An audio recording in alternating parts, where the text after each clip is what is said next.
in the starting lineup tonight. They've all combined for just 3 goals on the season. Denny Bawanga, who is at the top of the MLS Golden Boot Race, tied with 10 goals. He is away on international duty. Carlos Vela on the bench. And we are underway from Children's Mercy Park. LAFC looking long over the top as Daniel Maldonado will play it forward. Danny Rosero getting physical and earning a free kick for SKC in the early going here. Sporting Kansas City have been red hot since the start of May, leading the league in goals scored with 17 and leading the West in wins and points with 5 wins and 17 points collected, just 1 loss during that stretch. They have been one of the best teams and one of the teams that you wouldn't want to play at this time. In LAFC, the reigning MLS Cup champs, have not been the same team that we saw at the start of the season. In their last 8 games, they are just 2-3-3 with only 8 goals scored, which when you compare that to how they started the season, 5-0-2 with 15 goals scored, it's not an LAFC team that many are used to watching, but competing in the CONCACAF Champions League, the U.S. Open Cup, balancing that with regular season play, and now missing players with injury and international duty. This is a squad that's looking to turn things around, coming off back-to-back losses to Houston by a combined scoreline of 5-0. And the question now is, can they do it here tonight at Children's Mercy Park? You mentioned the inexperience of this side, Jacob. How does LAFC, though, as a team, get back on track? Well, it's so difficult, and you've seen team after team, right, over the years that make these long runs in CCL, in Champions League, and just what that does to the rest of the season. I think Sporting Kansas City fans will remember when Sporting made a good run in 2019 and then completely fall apart, really, the rest of the year with injuries and everything. And it's going to be interesting to see how LAFC handles that, especially with all this squad rotation, all these internationals call-ups as well. Elie playing it through. Ball still alive now in the box, and the shot attempt goes over the bar. That was Stipe Biuk, who got on the end of a nice ball through into the 18 from Elie Sanchez. He was able to muscle his way past Sporting's back line and into the area, but Kendall McIntosh coming out and deflecting that one over the top, and now LAFC will have a corner. Huge save from Kendall McIntosh. Excellent work from Butte. Keeps going. Kendall McIntosh off of his line, though, early. Able to deflect that one up. Still have this corner kick to deal with if you're Sporting. Bogusz to take that one. Goes all the way to the other side of the 18, chased down by Eric Tommy, who's under pressure from Nathan Ordaz. Still Tommy, still under a lot of pressure. Able to dribble out of it and plays it out wide to Tim Leibold now, who has some space, and will chip it forward on to Daniel Shallowy, who was chasing down Julian Gaines.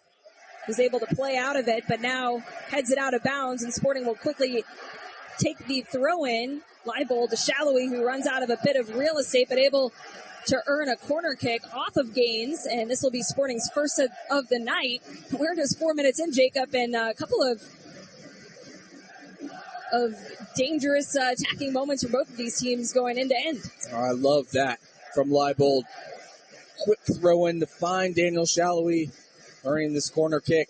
See now Rosero and Castellanos out there. Shallowy to take it, and the contact. Last touch off of LAFC over the bar. That'll set Daniel Shallowy up to go again. I want to see Daniel Shallowy this time. It's not that that was a bad ball at all, but you want to see him hit it to the back post maybe with Rosero, Castellanos. Both those two players very good in the air, dangerous. Shallowy again headed away by Aaron Long.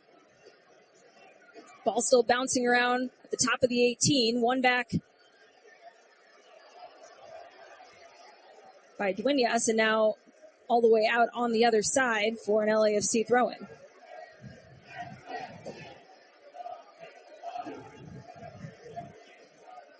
It's also going to be really interesting, Al. You mentioned it, but how Eric Tommy does out there on that right wing. It's a position that he played over in the Bundesliga, whether it was out wide right or out wide left. He's been great for Sporting in the center of midfield, but very versatile player. No problem playing him out there. Just want to see him be aggressive, come inside, get on the ball, drive at the back line. Diego Palacios is a very good player at left back for LAFC. And with Marinos Johnny's out on international duty, Johnny Russell back on the bench tonight for SKC. He's been working back from a hamstring injury and was more of a full participant in training this last week, but not healthy enough to get the start tonight as he'll gradually work his way back into the mix. But either way, Sporting Kansas City, for just the fourth time this season, have all three DPs starting in the match, with Tommy on the right wing, Alan Polito up top, and Gadi Kinda, who's wearing the captain's band, in the midfield.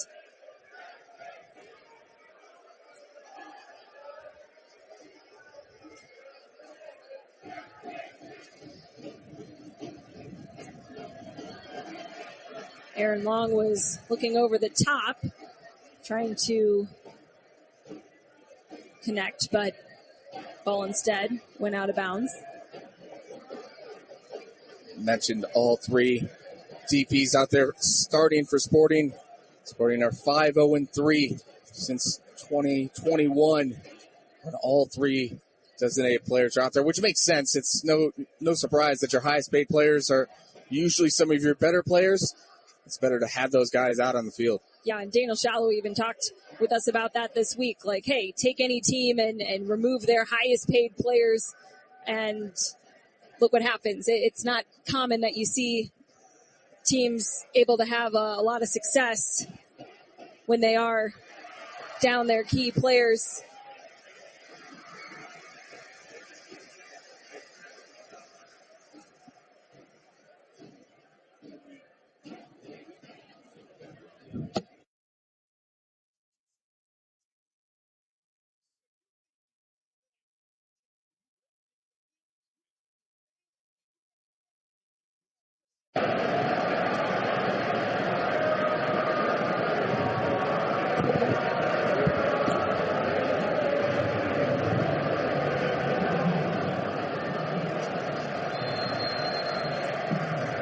LAFC looking long over the top, but Biuk was offside.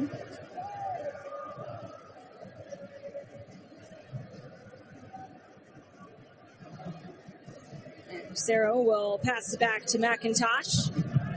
Plays it over to Castellanos, getting his second straight start tonight. Had a fantastic game in the 4-1 win over Austin FC, scoring a goal and also making an impact on the defensive side of the ball as well. Even earned Team of the Match Day,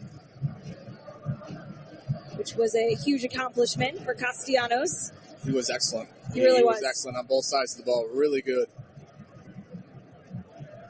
Polito with a nice flick out wide to Leibold. Leibold will take the space. He's getting chased down, though, by Bogusz. Able to play out of it, but will instead earn the foul. And LAFC will restart with a free kick. Fans here at Children's Mercy Park not happy with that one, as the Cauldron and their boos ringing out.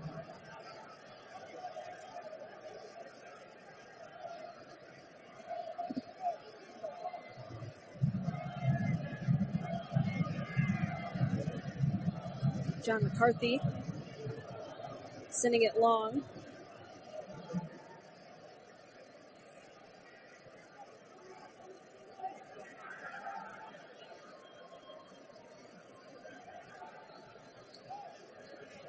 Sarah was calling for players to check too, but instead send it out to Castellanos.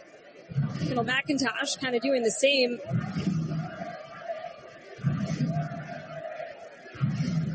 Elie, header. One back by Voltaire, who knocks it wide to Polito. Polito up against Gaines, able to get past him. Now trying to go in line, and that one will go out for a goal kick. Last hit off of Polito, although fans appealing for a corner there, but it will instead be ruled a goal kick. That was the correct call. It was actually good work. Good recovery from Gaines. just get a piece of that, knocks it off Alan Polito.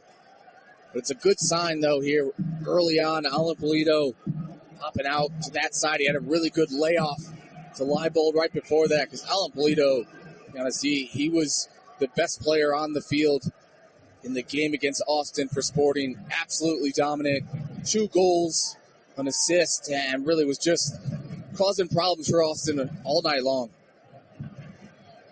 That was Polito's first multi-goal game, believe it or not, since May of 2021. Just goes to show how infrequently he's been available for SKC, and of course missing all of the 2022 season, working back from that very serious knee surgery that he had to undergo, and told us this week that he still feels that his best level is coming, which is a scary thought if his performance against Austin FC is any indication of just how good he can be, to imagine him even better.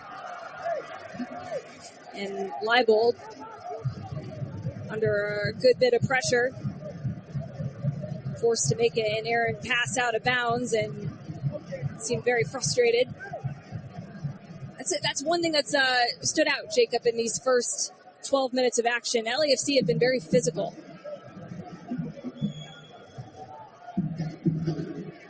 They've been up for it, at least in that regard.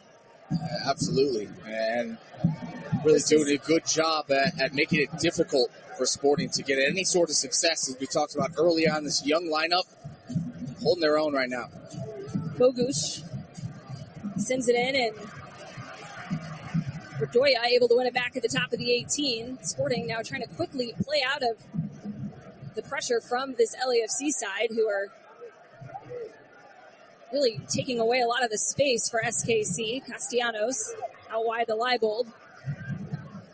Quick give and go with Shallowy, and now Leibold with loads of space in the midfield. He'll take it, sends it now through. Looking for Gadi Kinda, who gets a touch, and that one will go out past the inline. He's calling for a foul on that one, and surely we'll get another look here in a moment, but the players swarming for SKC, the referee, Rosendo Mendoza. Really want to get another look at this one. It's a great combination play from Leibold and Shallowy. He's it out wide. Gadi gets there first. He gets a touch. Defender slides across. Maldonado takes him out. Maybe the ball was already going out wide, but the ball's in play when Maldonado hits him. To me, that's a penalty kick. And it should be a penalty. Peter Vermees. It doesn't matter. Himself, yeah. It doesn't matter if the ball's already going out wide or out of bounds there across the end line. The ball was still in play when Maldonado comes across. There is contact against Gadi Kinda. Look at another replay of it. Gadi Kinda, really a great effort to get there. And it's contact. It's a penalty. And you could argue, too, that at first glance, to me, it looked like he may not have had control of the ball and was running out of real estate. But taking that aerial look for those watching with us here on MLS Season Pass, it did appear that Gadi Kinda not only gets the first touch, but also had a bit of space in front of him to... Not sure how much of that factors into the decision. They're looking at it now, and I mean, to me, this is a simple one. Is to run over there and look. We'll see what the referee, the VAR, decides to do here.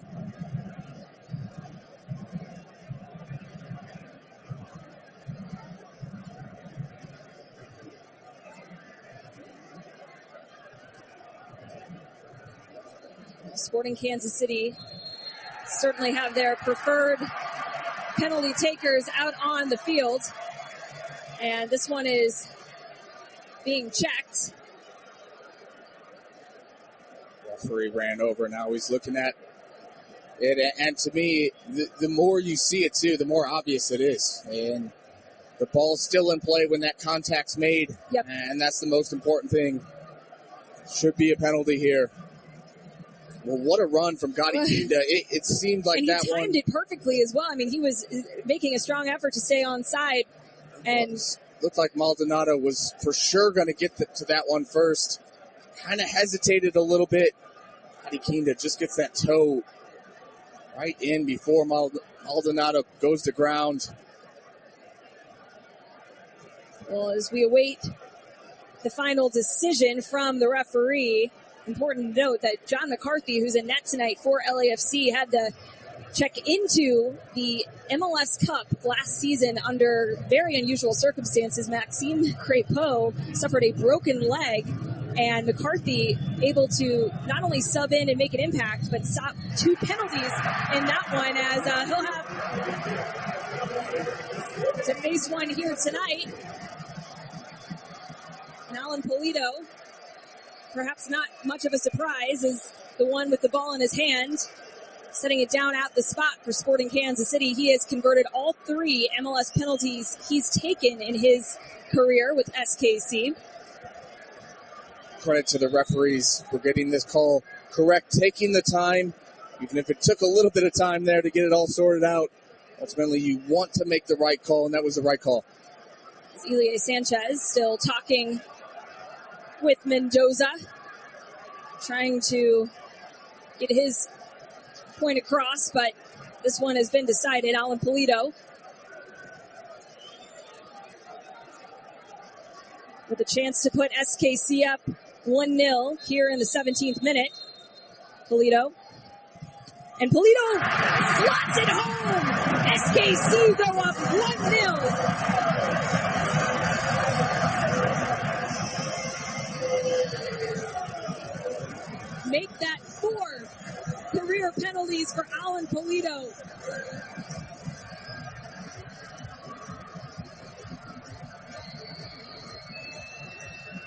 There is no stopping that one, Jacob. It's a good penalty in the end from Alan Polito. Gadi Kinda, excellent work, and also credit Daniel Shallowy, Tim Leibold for setting that whole play up. John McCarthy actually reads it well, dives to the right side. To be honest, probably should have saved that one. Polito, though, hit it with enough pace, was able to carry it past McCarthy into the back of the net. 1-0 here, Sporting Kansas City in the 18th minute.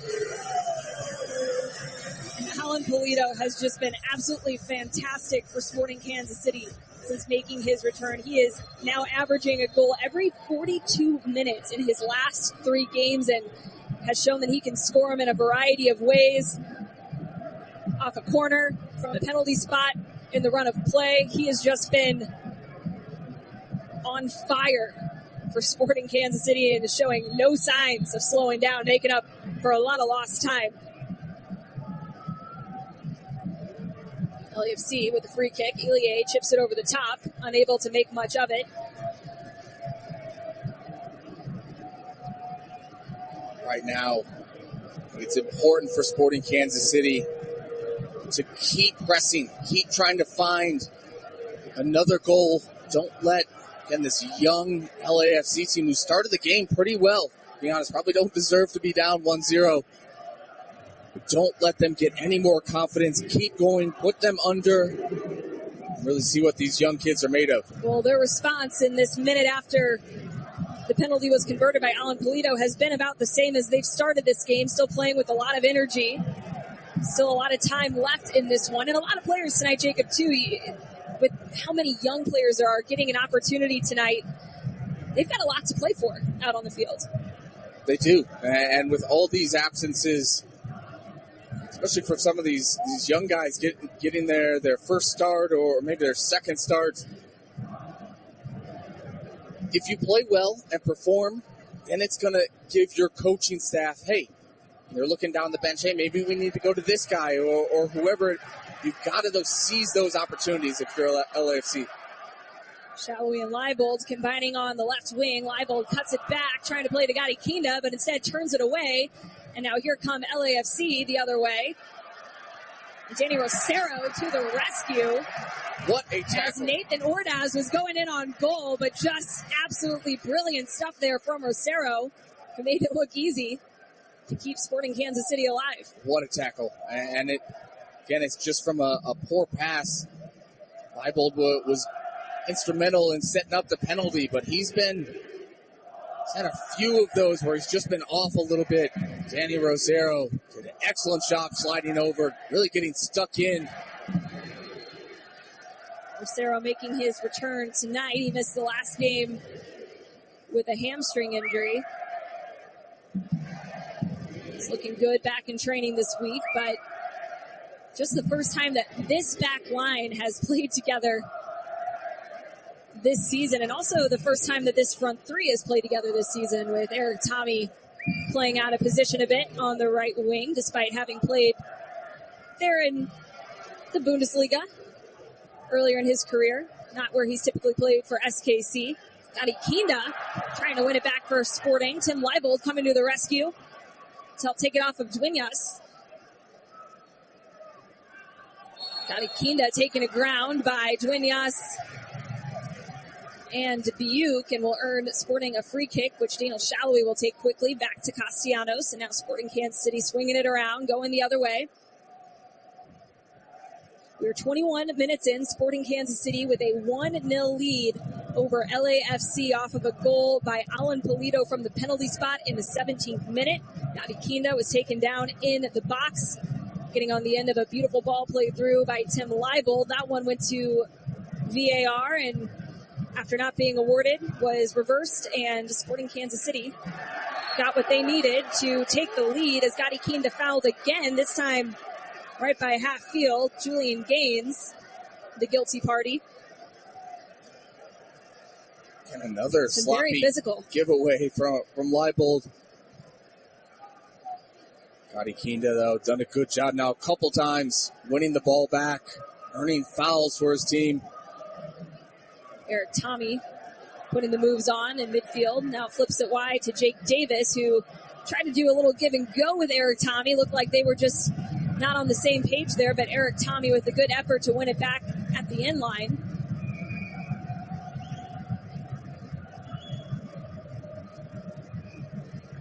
Remy Voltaire working back to win it for SKC. Now slips it out wide to Eric Tommy.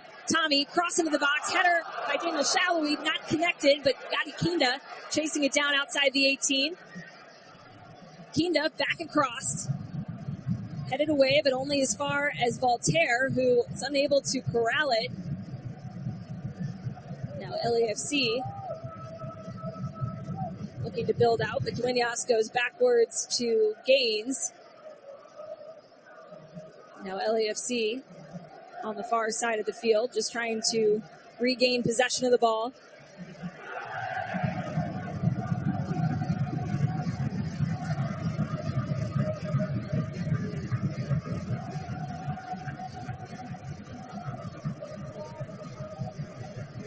Say what a night it is for soccer right now. Middle of June, temperatures have cooled off here. Now almost the whole field is under some shade. It is a great night for soccer, and what a crowd we have. Incredible crowd. Standing room only tickets were released just a few days ago, and no, there was rain in the forecast, but fans getting lucky as Kendall McIntosh comes out to take away any chance for LAFC on a nice little attacking sequence. Jake Davis trying to play it through, perhaps a bit premature, but a nice effort by Eric Tommy to win the ball back off of Aaron Long. Now he's dribbling to the end line and able to win a corner for SKC on the other side. This will be their third of the night. It's well done from Eric Tommy. Understand what Jake Davis was trying to do. He was trying to slot that one. Alan Polito made a good run. Right there, it's a better opportunity for him to drive and maybe make a different decision. But Eric Tommy, excellent work. Earns Sporting Kansas City another corner.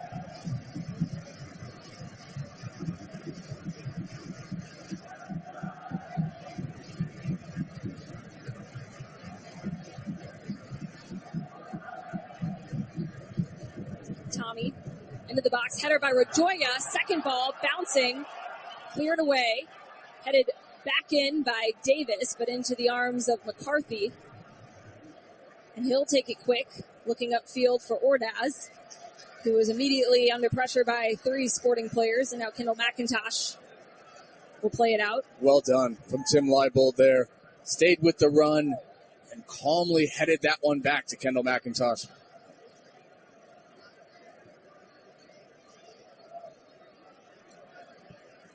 McIntosh is 3-1-2 since taking over for the injured Tim Melia a few weeks ago in that 3-0 win over Minnesota. And when talking to manager Peter Vermees this week about his progression, he said he's just been really impressed with how steady and calm McIntosh has been throughout these last few games, and also noted how his ability to play out of the back has been good for Sporting and has only continued to improve.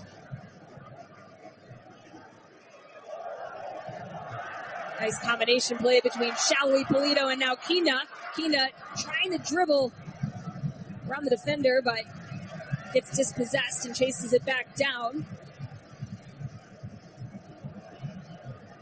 Bedoya through to Leibold, flicks it on to Polito. Polito in the 18, cuts around the defender, still Polito. Now Polito going to ground.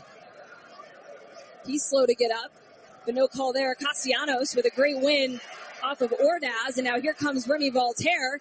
Quick little combination play inside the 18. Jake Davis back to Tommy. Tommy trying to backheel it to Davis, who wins it back but earns a foul. And just a couple of times, Jacob, that Jake Davis and Eric Tommy haven't necessarily been on the same page, which maybe to be a little expected given that they haven't played with each other on that right wing all that often. Oh, but it was some great interchange on the left side of the field. Daniel Shallowy, Gotti Kinda, Tim Leibold, finds Alan Polito in the box. Nice little move. Ilie, great job dropping back on that back line. Just getting a little toe on that, breaking it up. But good play from Sporting.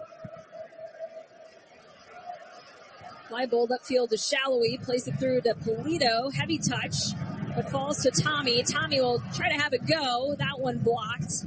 Back into the path of Tommy. Slips it wide to Davis. Davis playing it across, but no one there. Cleared away, but only as far as Voltaire. Now to Leibold. Bedoya.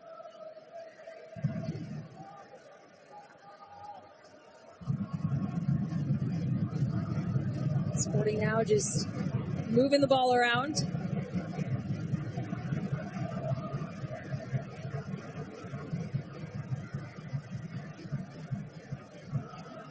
Here in the 28th minute, Sporting leading 1-0. 10 minutes ago, Alan Polito put Sporting in front from the penalty spot. His sixth goal of the season in all competitions. And the first penalty that Sporting has scored this season. Had a pair of attempts, well, one attempt that was given a retake in Dallas. Both of those missed.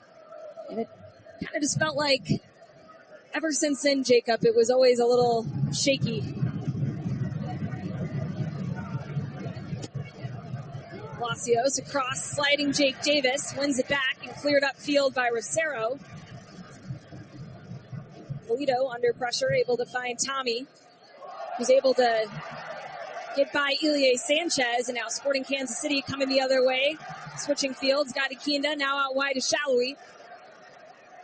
Shallowy, beautiful ball through to Kinda. Kinda keeps it, and he tries to get the shot off, but that one is blocked and rolls into the hands of McCarthy, but Daniel Shallowy with great vision on that play as we get another look here on MLS Season Pass for those of us watching with us. Great play. Overall, Eric Tommy, Remy Voltaire, tried to Shallowy. Kinda did the hard part, got that good first touch, and just kind of whiffed on the shot with his left foot. As this game's gone on, Sporting have been much better. Just crisper in their passing. I think in those first 15 minutes or so, they were just a little bit off. And that pressure from LAFC seems to have tapered off just a bit after that goal. They came out and had a good response in those couple of minutes after, but over the last few, Sporting have had a little bit more time. Still a physical game, Ilie with a little bit of space. Slips it over to Cristosomo.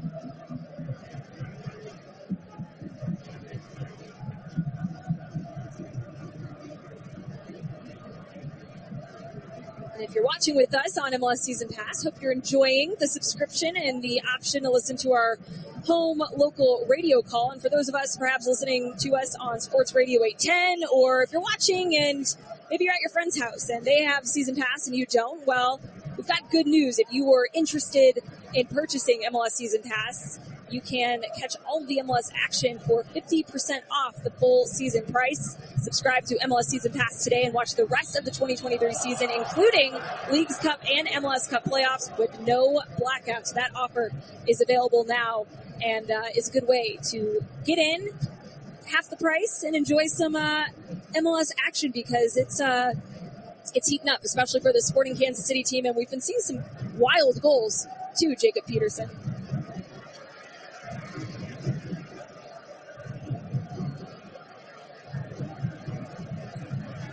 Kinda trying to play it through to Shallowy, but Shallowy wasn't making the run, and LAFC now back on the ball. Seen some great goals recently from the Sporting team. Really playing some good soccer.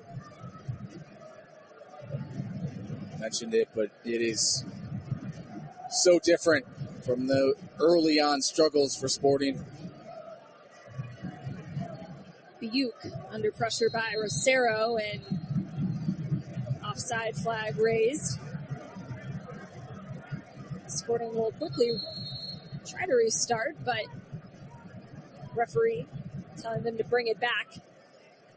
And really now, I mean, Sporting since the start of May, if you include tonight's goal, 18 goals. And comparing that to Sporting's first 7 games of the season when they were winless in 10, 0-4-3 with just 2 goals scored. It feels like a lifetime ago.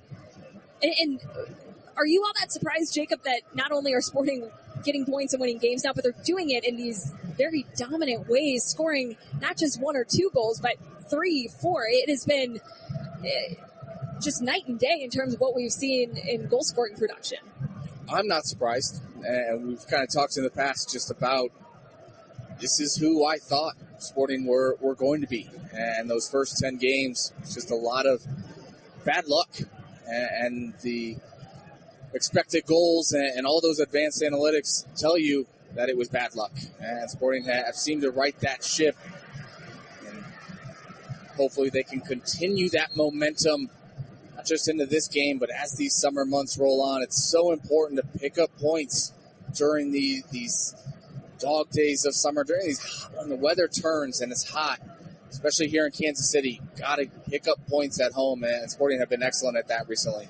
And a chance to win their 5th straight here at Children's Mercy Park as well would certainly do a lot of good for them in terms of the standings, as Redoya plays it into Shallowy, turns and takes the space. Still Shallowy, tries to get a shot off. That one deflects and will go out for another SKC corner. That'll be their 4th. Shallowy talked a lot this week about that recent turnaround and said that the team tried a lot of different things, a lot of, addressing what was going on, and finally it was this team retreat. And ever since then, it was that leading up to the Seattle win, and said that guys just fight for each other a bit more and just love each other a little bit more. And you can tell just in watching this group interact how much they love each other and are fighting for each other. And going through some of that adversity can help bring you closer. Sporting will have a corner from the far side. Eric Tommy sends it into the box. Rosero getting a head on it. Pops out wide to the other end of the 18. Chased down by Leibold.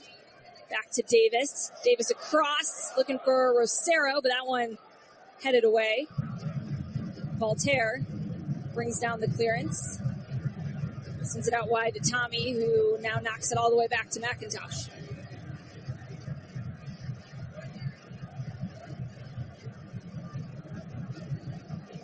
That was a better corner kick, though, for Sporting. Even though Rosero wasn't able to turn that one on goal, was the target, got a piece to it. Him and Castellanos are so good in the air. And yes, Aaron Long is one of the best players in the air in the entire league as well.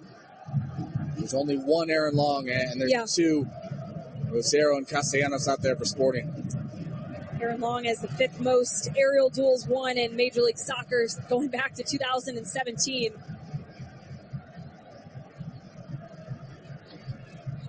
But in looking at a lot of other advanced statistics from Long this season, hasn't necessarily had the best year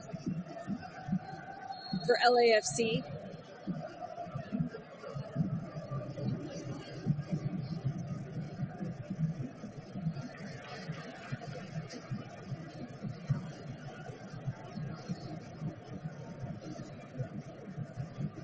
Leibel back to Redoya, who gets knocked after releasing the ball. And talk about an impactful player. Not one, when we talk about Sporting's turnaround, that maybe steals the headlines just because he plays in a role that isn't all that flashy to begin with, playing in that defensive midfield spot for Sporting Kansas City. But when you look at some of their success and his role in all of it, I mean, Redoya, when he starts, Sporting are 4-1-3 with a +6 goal differential, and has just been a key player for them, getting physical and not being afraid to get stuck in on tackles, helping ensure that Sporting keep the ball, and using his excellent vision, as Vermees was talking about this last week, to just help connect both lines, and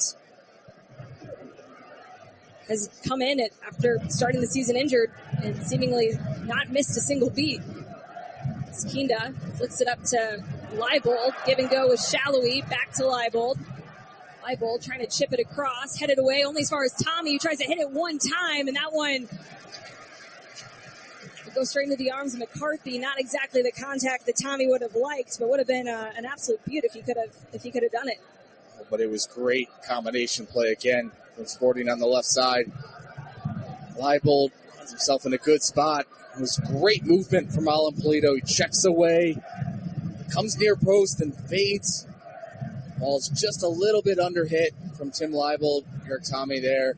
Would have been spectacular. McCarthy with a bad clearance into the path of Remy Voltaire, who lets one rip, and that one goes straight into the stands. Voltaire disappointed that he couldn't have done more with that opportunity.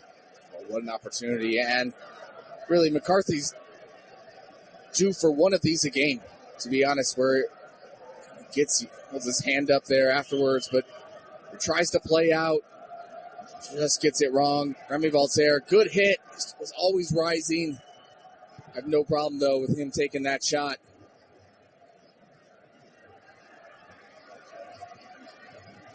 We are in the 38th minute. Sporting Kansas City with a 1-0 lead over LAFC. Goal by Alan Polito in the 17th minute from the penalty spot.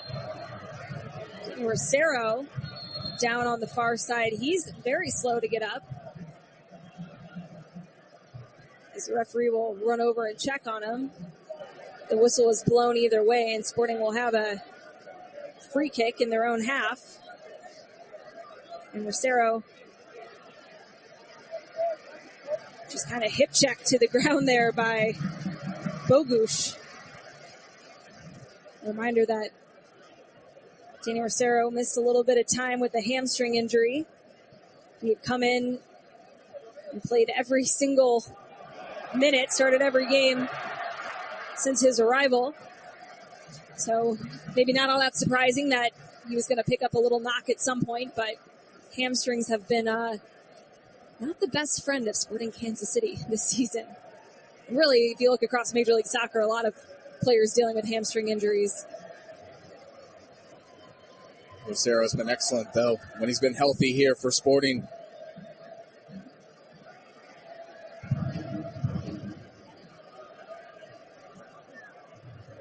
Rosero also been working hard on his English as well. I was out at the training facility this last week as he was getting ready to go meet with his English tutor to work on his Inglés, but was very impressed running into him and hearing him very excitedly exchange some English pleasantries.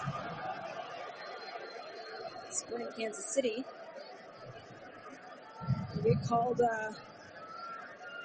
for a foul here on the near side, just past half field into LAFC's half. Another thing about Rosero, we talked about just, yes, he's been on the field, his play has been excellent.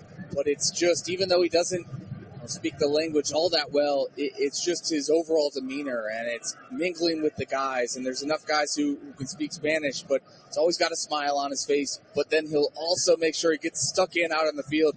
Been a great signing. Here come LAFC. Ball played across. Palacios trying to chase it down.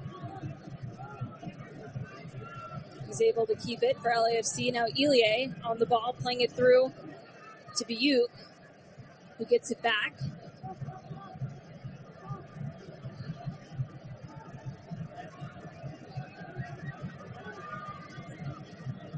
Elie. With all the rotation that LAFC's had this year, as Kinda may not be able to do much with that, but was able to almost spring a quick counter for himself, or just dispossess and turn it into something more, but unable to keep up with Maldonado.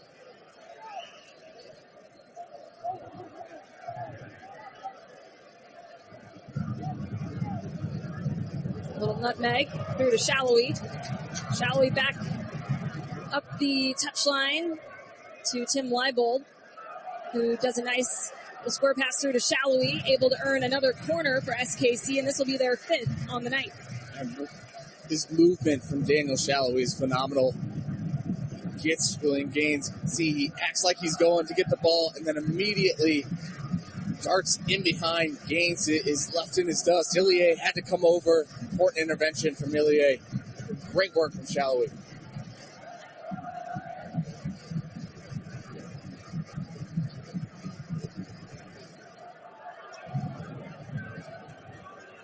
Looks like that one never made it in from Shallowy, who... That was not great work from Shallowy. That was not great work. He did such a good job to win the corner. But misplayed that one, and now LAFC will have a goal kick. Sporting Kansas City have really had most of the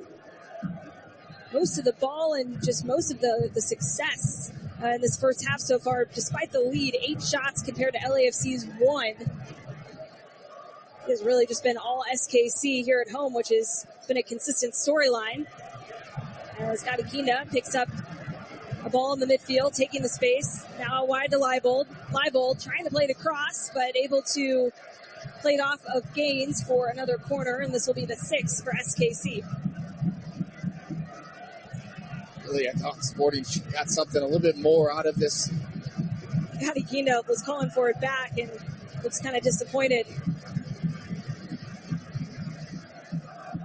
Sporting will play this one short. Shallowy now through to Kinda, back to Polito. Polito shot, saved, bounces out to Eric Tommy, but the ball pops up and hits off of his hand, and that'll be a free kick now for LAFC, but a clever little play there from Sporting right off the training ground. That was excellent. Excellent play from Sporting off of that. I'm not sure if that was designed. Soren Savic, Ashley Wallace usually deal with those type of plays. If it was designed, excellent. If not, great bit of improv work from Sporting to get that shot off for Alan Polito. Exactly the guy that you'd want shooting that ball too.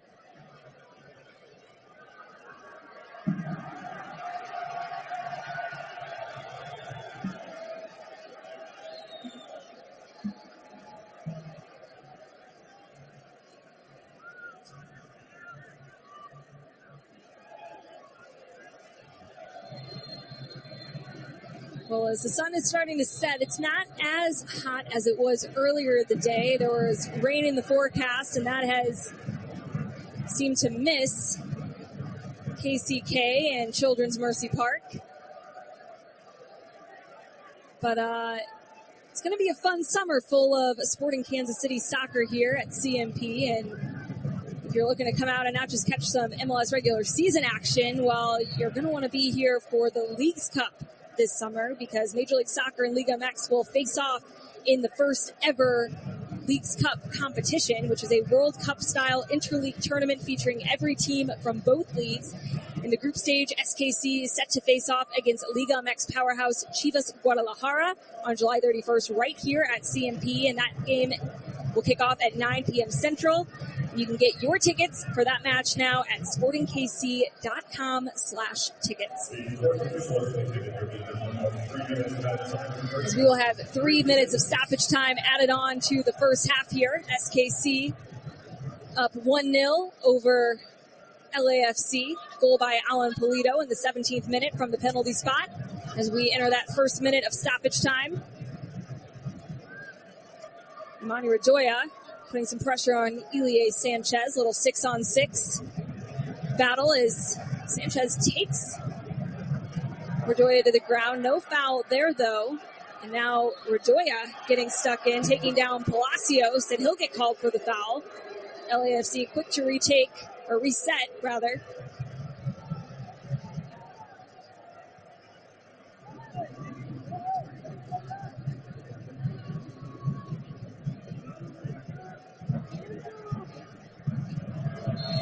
Redoya again whistled for the foul, this time on Matus Bogusz. And this one in a pretty dangerous spot just outside the 18. And Redoya may be lucky to not get a booking there for back-to-back fouls. Just sticks the leg out. He's not happy about it. I understand why. He gets the ball right there. To me, that's not a foul. It's actually similar to the penalty in St. Louis. He doesn't win the ball and kind of steps on it. But either way, right now, it's a big opportunity for LAFC. Aaron Long, one of the aerial targets for LAFC. He's pushed all the way up. Sporting have to be locked in here right at the end of the first half. Been the better team. You don't want to give up a goal right here in this moment.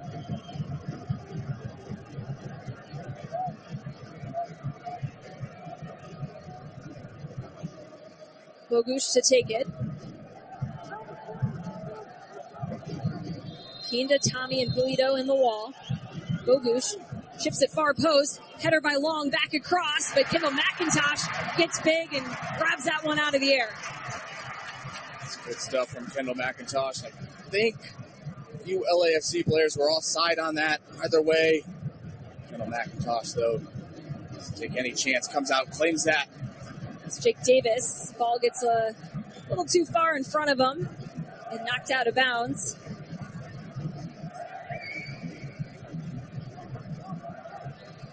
Cristosomo was the one to hit it out. Throw in by Davis. Up the touchline to Eric Tommy. Tommy with a good bit of skill to keep the ball. Plays it across. And Shalwi trying to win it back as it was cleared out. And now we'll roll all the way out on the far side for a throw-in, but there is the halftime whistle. Sporting Kansas City lead 1-0 after the first 45, thanks to a goal by Alan Polito from the penalty spot in the 17th minute. Gadi Kinda drawing the foul on that one. Went to review, and SKC up 1-0 here at Children's Mercy Park. Before we go to break, Jacob, main takeaway from that first half. Good first half for Sporting. Good first half. I think early on, not quite as sharp as what we're used to seeing here. Let's not forget, Kendall McIntosh had to make a huge save early on in this one. But after that, that was LAFC's only shot of that half. Sporting were the better team. They were dominant. They got their goal through the penalty. They're just a little bit sharper in the final third, in and around the 18. They're going to get more big chances. But right now, really good stuff here heading into halftime. They're Peter Vermees and the Sporting team. And that combination play on the left-hand side has been fantastic as well. Sporting creating a lot of dangerous chances in that first half, have got the edge on LAFC in a number of statistical categories in this one, but we'll break all that down on the other side of the break. But for right now, SKC 1-0 over LAFC in the first half.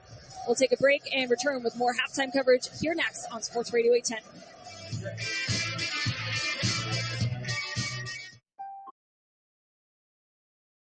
I don't want the crazy student debt that comes with going to college. But WGU makes getting an accredited degree affordable.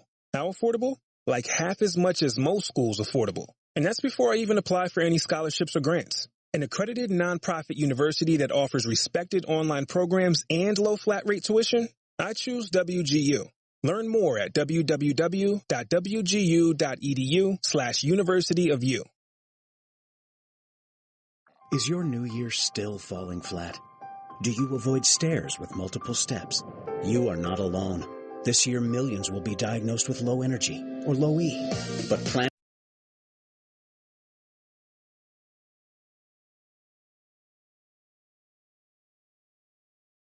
Technicians will get your vehicle back to manufacturer standards. Look for us at AutoACG.com. That's AutoACG.com. We are near you with locations all over SoCal. Remember, AutoACG.com, your certified collision center.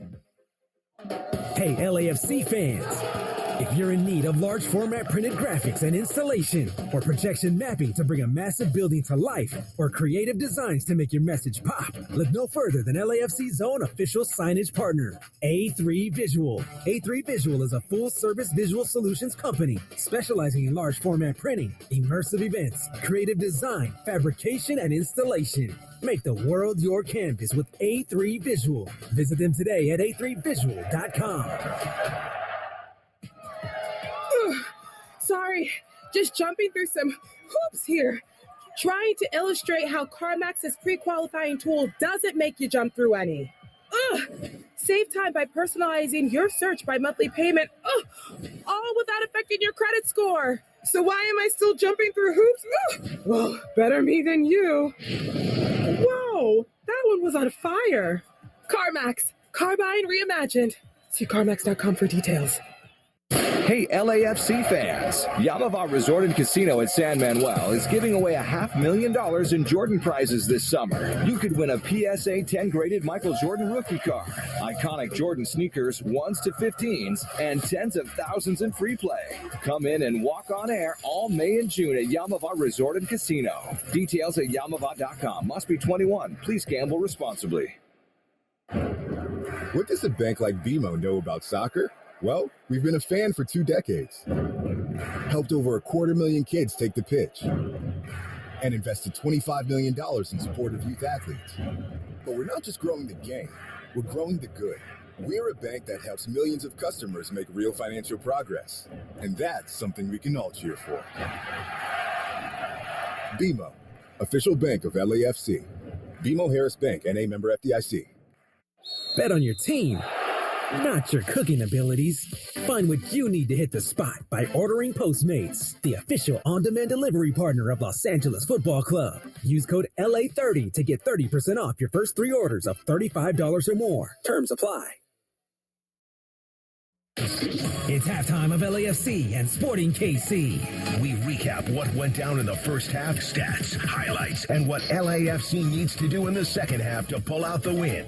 Presented by Kaiser Permanente. As the team physicians of LAFC, we work to keep the heart of LA healthy and the hearts of LA thriving. Kaiser Permanente. Together we thrive. This is halftime of LAFC. This is Kellen Acosta of your LAFC. It's halftime of LAFC. This is Ryan Hollingshead, number 24, Los Angeles Football Club, on the home of the black and gold. Now here's your host. Now here's the voice of LAFC, Dave Denholm. Unfortunately, it's a slightly familiar refrain here in the first 45 minutes. Black and gold cannot quite find the back of the net, and their scoreless streak is now extended to 405 minutes in all competitions. They trail Sporting Kansas City 1-0 at the break. It did start out well for LAFC. Boy, what a chance from Stipe Buick on some brilliant individual effort in the 3rd minute. Ilya through the channel and diagonal to Buick. Around 2 defenders. Buick into the area, around another defender. Shot, save, McIntosh, and it's over the bar. Oh, Buick lit up LA's offense right through the middle, but Sporting KC's Kendall McIntosh with a brilliant save. Oh, what a move by Stipe. Around 2 defenders. Got the shot away, but McIntosh closed down the angle. Stipe Buick light quick here at the start, but McIntosh got down brilliantly. corner kick, LAFC can't oversell how good of a save that was. That could have changed a lot in this match right from the jump.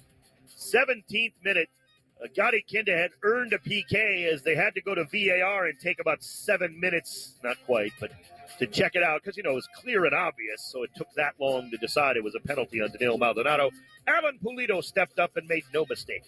Alan Pulido's going to step up for the PK here. Referee sets everybody. The right foot of Pulido approaches, shoots, goal! McCarthy got a little bit of a touch, but he couldn't keep it out of the net. It's 1-0, Sporting Kansas City. McCarthy dove right. It was a very good PK, though, and I don't think there was anything a keeper was going to be able to do to keep that out of the net. 1-0, Sporting Kansas City. Pulido with a chance about 20 minutes later as Sporting started to work really well. The give and goes, the 1-2 passing, especially down that left side of the pitch. And it nearly became 2-0 Sporting Kansas City. Breaking lines and trying to turn right around midfield. Leibel off to Shalloway. Back into the corner to Leibel. Towards the end line. Leibel sets the cross into the middle. Long wins the header. Top of the area. Taken out of the air, but the shot is scuffed. And it bounces in front of McCarthy, and both hands are on it for John. Eric Tommy didn't get all of that one. Saved by McCarthy in the 37th minute. Good effort there by Sporting to get down the pitch again. Tommy got that header out of the air by Aaron Long, knocked it into the ground, but it really took the sting out of it, and he didn't hit it well, and McCarthy settled it all the way. It did bounce right in front of John. Tough play, but McCarthy made it easily. Well, you heard the shot from Stipe Buick in the 3rd minute of the match. Here's the problem.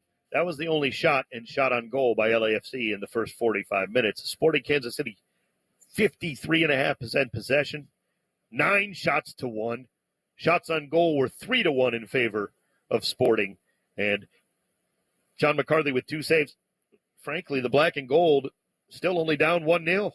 They're in this match. Got to keep battling on the road at Children's Mercy Park. There are points to be had here for LAFC. Got to keep your head up. Yes, they're down 1-0 on the Pulido penalty, but there's still a long way to go in that game, despite those stats really lining up for the home side.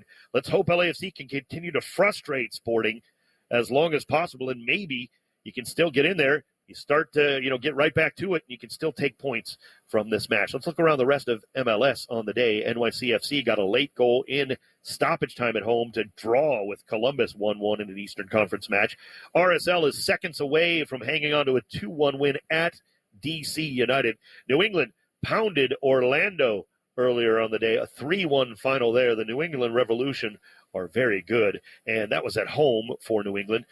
And Nashville and St. Louis are tied 1-1 at the half. Coming up later on in the evening, San Jose Earthquakes will host Portland Timbers in a matchup in the Western Conference. This copyrighted audiocast of Major League Soccer may not be retransmitted, reproduced, or rebroadcast without the express written consent of Major League Soccer. Will we see Carlos Vela off the bench at some point for the black and gold in this one, or will it be youngsters who get an opportunity off the bench? LAFC trailing Sporting Kansas City 1-0 after 45 minutes. Second half action between the two sides coming up next on the home of the reigning MLS Cup champs, ESPN LA.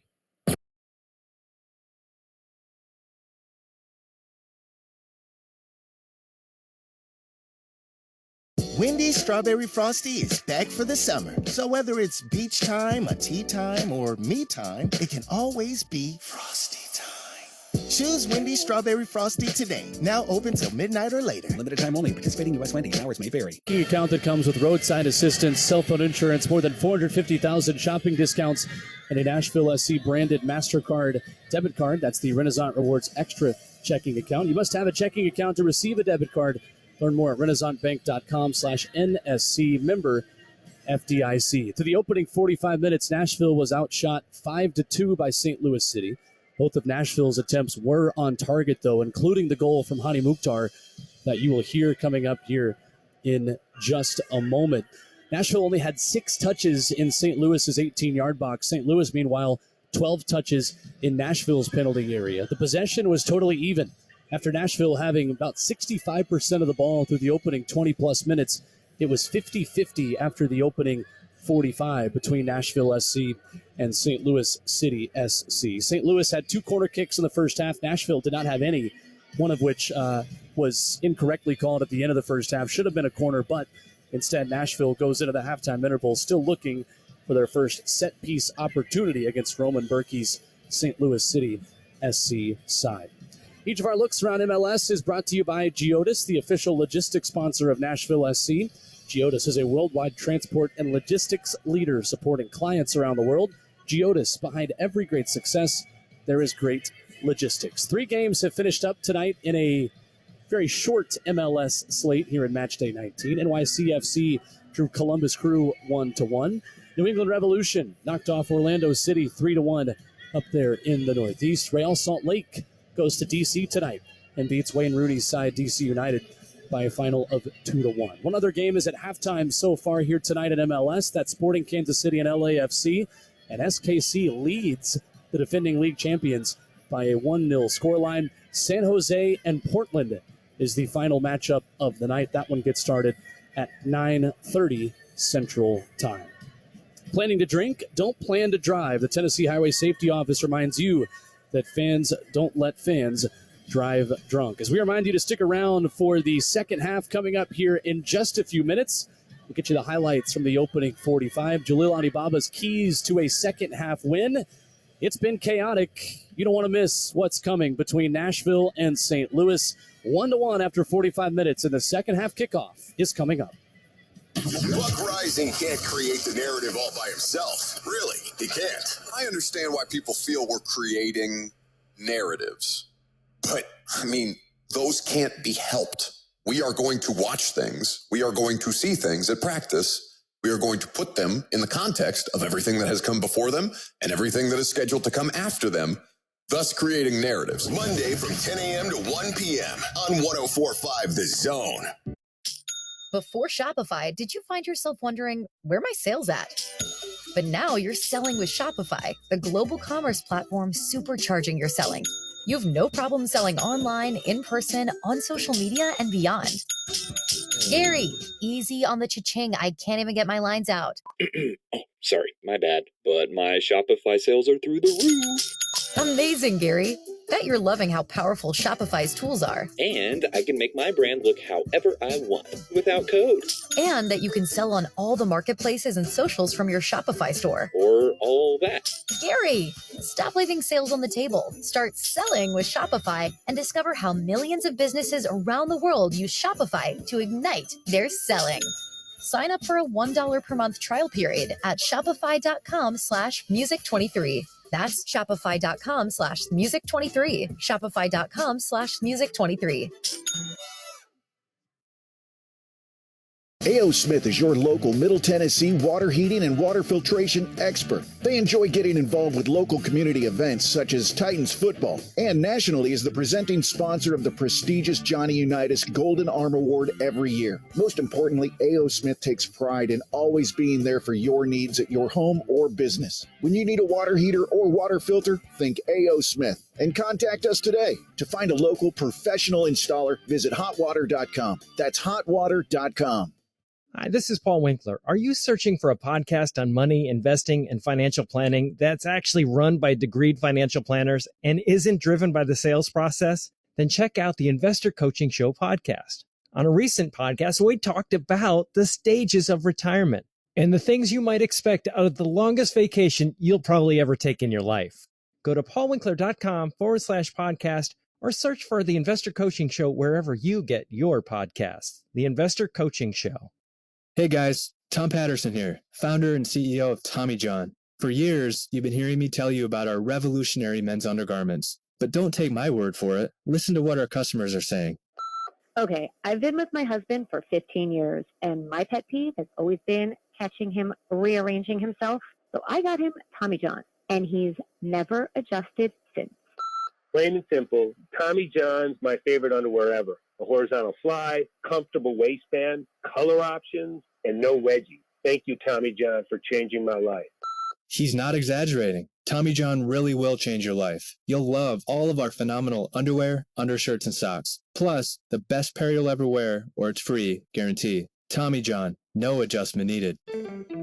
Shop Tommy John's summer collection and get 20% off your first order at TommyJohn.com/audio. Save 20% now at TommyJohn.com/audio. See site for details.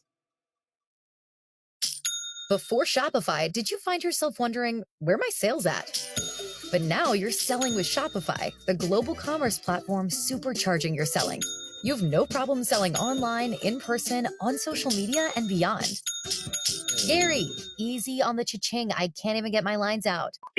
Oh, sorry, my bad. But my Shopify sales are through the roof. Amazing, Gary.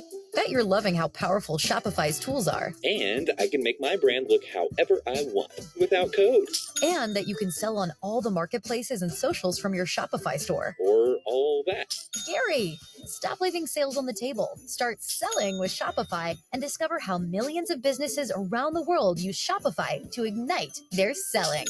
Sign up for a $1 per month trial period at shopify.com/music23. That's shopify.com/music23. Shopify.com/music23.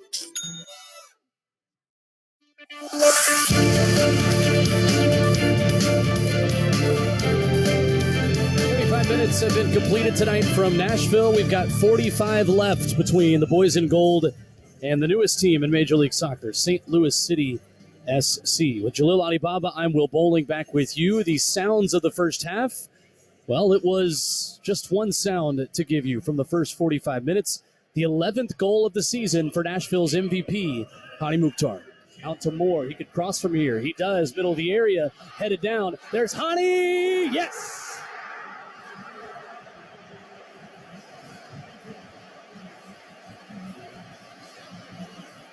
And MVP's welcome to MLS's newest team. Meet your most valuable player. 11th minute. Nashville 1, St. Louis 0. That's how it sounded when Hani Mukhtar opened the scoring. It would be equalized after a lengthy VAR review by St. Louis's Nicholas Joachini there just minutes before the end of the opening 45 minutes. As we begin half number 2 between Nashville SC and St. Louis City SC at this 1-1 deadlock. And Jalil Alibaba, it looks like we will see 2 changes made by Gary Smith after 45 minutes, and all substitutions are presented by Nobody Trashes Tennessee. Yeah, you're going to have Jacob Schaffelberg and Ethan Zubak come into this match. I could see a world in which Teal Bunbury caught a few too many knocks in that first half because they were just going after him. Ethan Zubak coming in to lead the line alongside Hani Mukhtar, and then Jacob Schaffelberg coming in for Randall Leal to just wreak absolute havoc down the channel.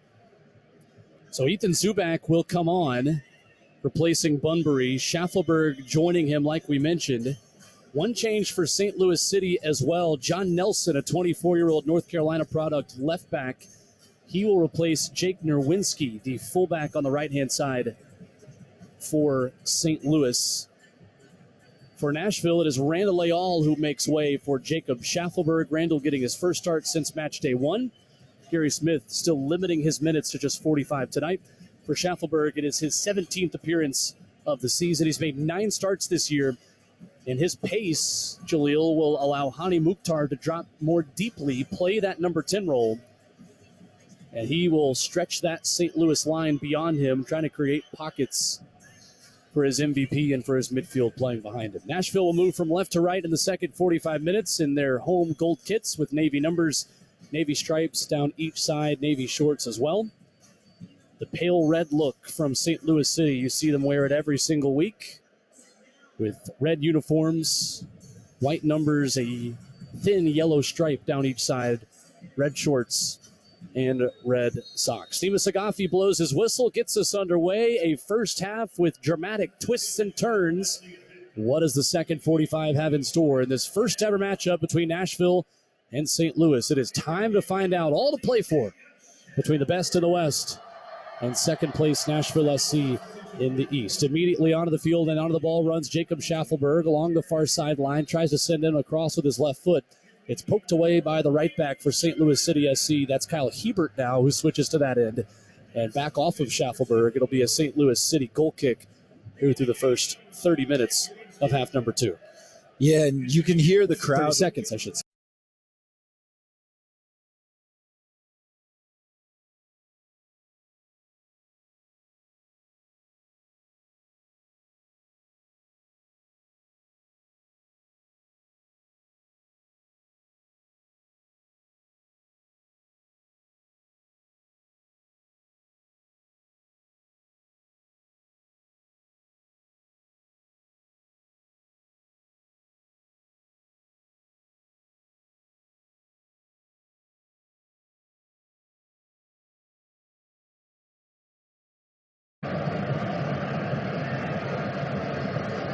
That is close. That is close. I'm not sure, to be honest, if he's off or not. Can't see anything from that angle. It's a great ball in from Vela. And Long rises up. Such a great header. That is bandage comes off. But this is tight. It's a very tight one. And we saw that one replay of it.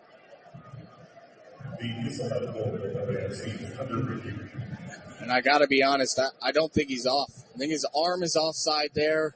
Maybe his shoulder. I mean, but that is so tight. Might be one of those where it was called offside out on the field. It's got to stay with that.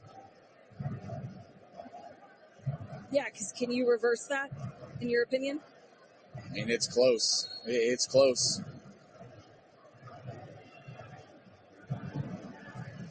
Just a nightmare start, regardless of that being called offside. A nightmare start to the second half for Sporting. They have to wake up. It's not good enough.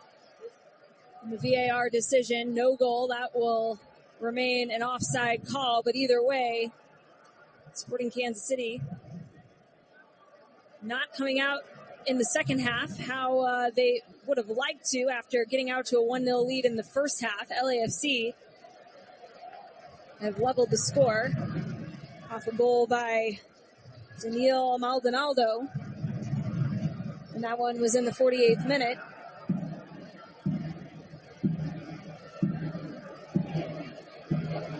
Really, the energy has been sucked out of this place. It was so loud and vibrant in that first half. That early goal from LAFC, and then that second one was disallowed. LAFC have done a really good job starting this second half. Scotty Kinda applying some pressure, but unable to win the ball back. And now here come LAFC, Hollingshead. Playing it inside. LAFC just knocking it around, moving it from side to side. Quick and purposeful in their movements, but giveaway there. And Nemanja Radoja cleaned it up, but immediately put under pressure, and LAFC able to win it back. And the ball attempted through to Ordaz. Just poor timing.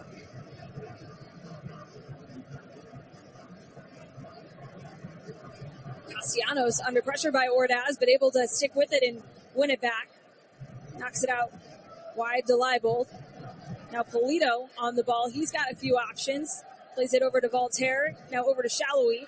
Shallowy cuts it back. Trying to dribble across, but turns out of some pressure.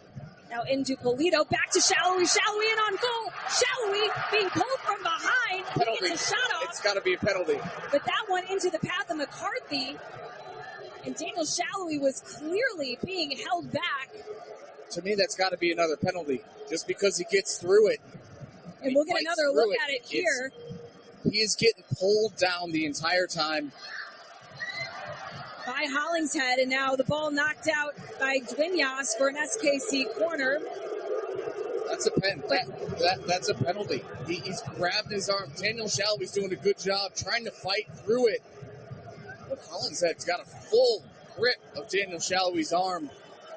I'm very surprised that the referee saw that live. Why he didn't. Remy Voltaire having a conversation with Rosendo Mendoza, the head referee. As I'm sure anyone watching and listening right now could hear the boos ringing out. That was kind of shocking, really, but SKC maybe now with a chance off a corner. Danny Rosero gets ahead, ball still bouncing around, and eventually cleared out and away by LAFC. It's Jake Davis. Tracks it down. I still don't understand why that wasn't called a penalty on the field and why he wasn't sent over to look at that. Well, it appears that no check taking place, or took place rather. And I think what's most shocking about that is just the fact that Shallowy stayed on his feet, really did fight through it and tried to get something off, but he was clearly going in on goal, won the ball, and we've seen Daniel score so many goals from that exact angle. That was, in my opinion, denying an obvious goal-scoring opportunity. This is the last thing I'll say on this. It is horrendous refereeing there, because by not calling that a penalty, then you are encouraging players to dive and to go down, because if Daniel Shalhoub falls down right there instead of trying to fight through it, he gets the penalty. You have to reward the players who try to fight through it. If you don't score there, that's a penalty kick. And that is something that we have to get out of our game. You cannot reward players for diving and incentivize that. It's infuriating to me that the referee did not call that a penalty. Well, and it's all about giving your team an advantage, and for Shalhoub, he did everything he could there besides go to ground to try and win it, but now Sporting Kansas City winning the ball back in the midfield. Remy Voltaire now out wide to Leibold. Nice ball back to Voltaire, but he's taken to ground and tried to get a shot off just before the contact from Murillo, but unable to as he was in on goal inside the 18. What a ball from Leibold. Fine Voltaire. Great run to the midfield.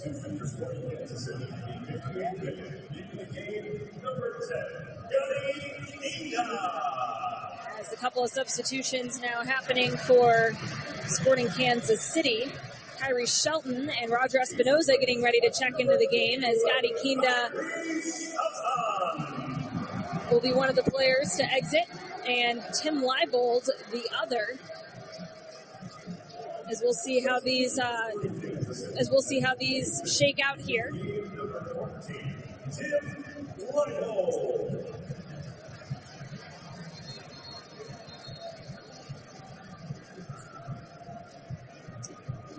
Looks like Kyrie Shelton will go out to the right wing, moving Eric Tommy back into the midfield for Gadi Kinda, while Roger Espinoza will go in at left back, or will go in the midfield, and nope, he will go to left back, it appears. We have seen Remy Voltaire play there, if I'm not mistaken.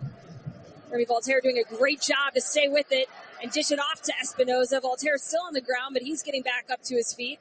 Now Espinoza out to Shallow. He was dispossessed by Hollingshead.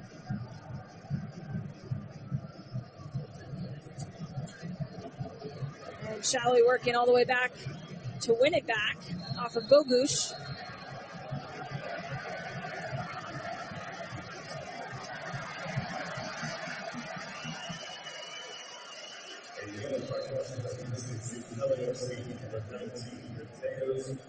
And Bogusz will get a yellow card booking.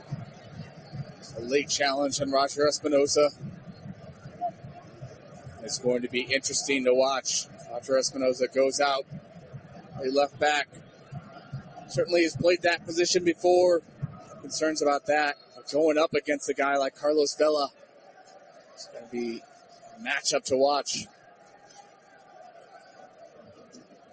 Last time Roger Espinoza played in that left back spot for SKC was on the road in Houston in a 1-0 loss in the U.S. Open Cup. It's Kyrie Shelton able to draw a foul, battling it out with Aaron Long.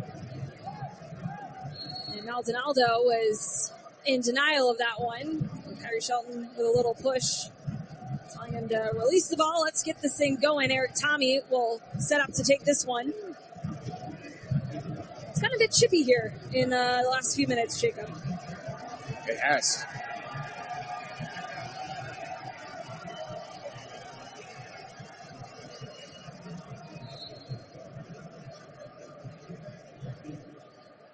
Tommy. Redoya back to Voltaire. Now Espinoza will try to play it in. Hit it a little too much, and that one will roll out for an LAFC goal kick. As we are in the 61st minute now, Sporting Kansas City and LAFC all tied up at 1 apiece. SKC got out to the lead in the first half, 17th minute. Alan Polito converted from the penalty spot, but second half, LAFC coming out, making a few changes and looking to get back in this game. They do just that on a goal by Daniil Maldonado in the 48th minute. Polito, Shallowy combining again. Shallowy now coming the other way to Shelton. Shelton trying to get it back to Shallowy, but that one cut out. Cleared upfield. Danny Rosero able to maneuver out of some pressure by Ordaz very nicely. Jake Davis now darting up the right-hand side, plays it into Polito. Polito, nice chip into the box, but that one gets a touch by Maldonado, who is chased down by Shelton and forced out of bounds with his clearance.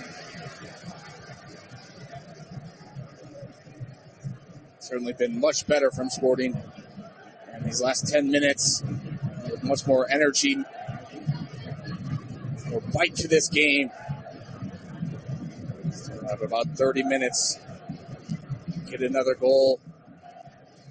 Gotta be quick though. Movements, move the ball quick, side to side. Looking to find Alan Polito. Daniel Shallowy had a lot of success in this game. It's interesting too. I feel like the connection between Shallowy and Polito has been especially good tonight, and that was something that Shallowy said was, still developing. Was a better connection between him and Polito. As Polito chips it into the box, looking for Shallowy, but that one will go out and I believe was called offside as well. Again, Daniel Shallowy finds Alan Polito, continues his run. Rio does just enough. Get a piece on that. Either out for a goal kick or a handball off of Shallowy. Oh, that's what it was. Saw the flag and couldn't tell if there was Shallowy or another player, but either way, LAFC will restart in the 6-yard box.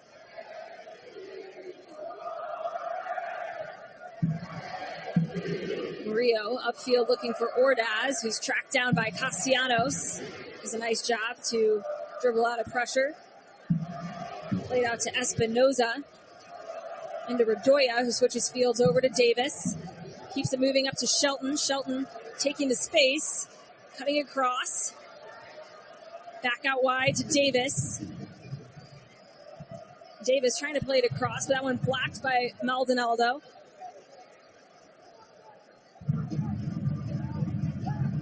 Bogusz. Fiuk. Now Vela looking over the top. Back to Bogusz. Was defended well by Rosero, but able to win it back. And now we'll try to get a shot off, but that one not all that dangerous. Straight into the arms of Kendall McIntosh, who will quickly roll it out to Roger Espinoza, darting up the far side. Espinoza taking all the space before he's brought down. And that'll be a yellow card to Stipe Fiuk here in the 65th minute, setting up SKC for another free kick. This one on the far side.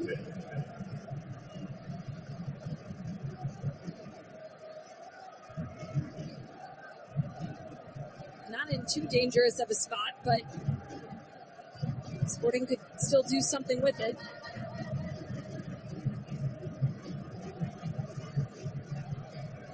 This moment of the game, too. Clock ticks on. LAFC has had a very congested schedule as of late. Yes, they've made some rotations, but a lot of tired legs out there.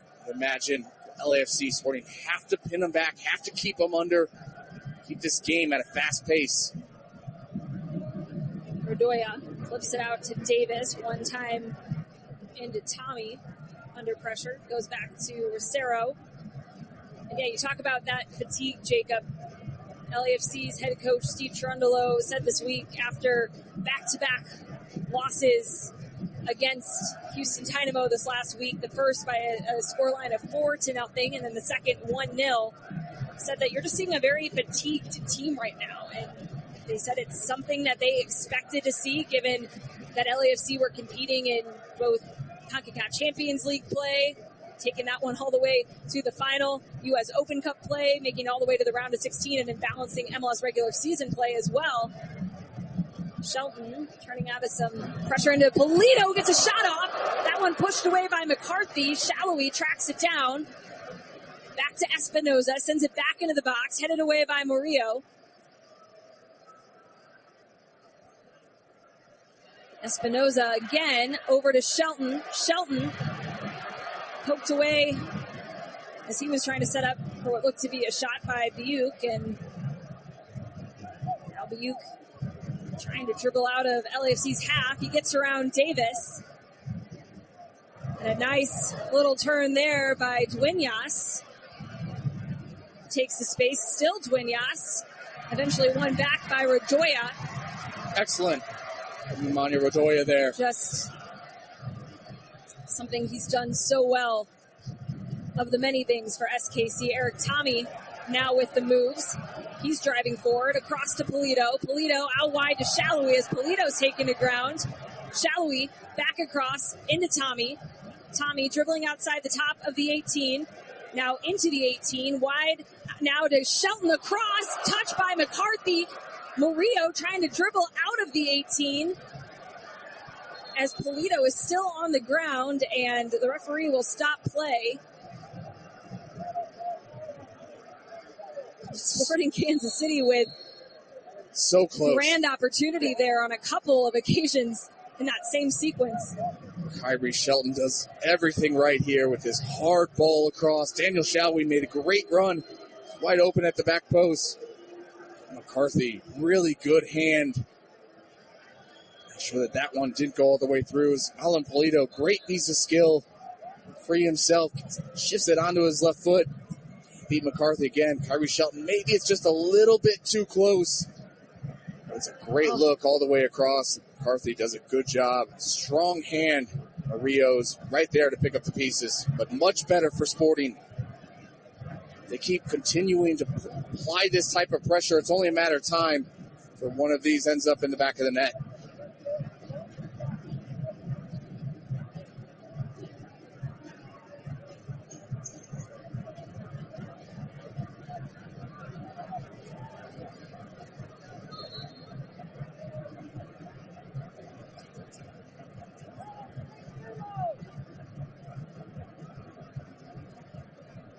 Throw in on the far side. So we are all tied up at one apiece. Sporting Kansas City and LAFC. Sporting with a good stretch of home games here at Children's Mercy Park after playing a lot on the road. Most road matches to start the season of any team in Major League Soccer. As Vela gets brought down in a dangerous area to set up LAFC for a free kick.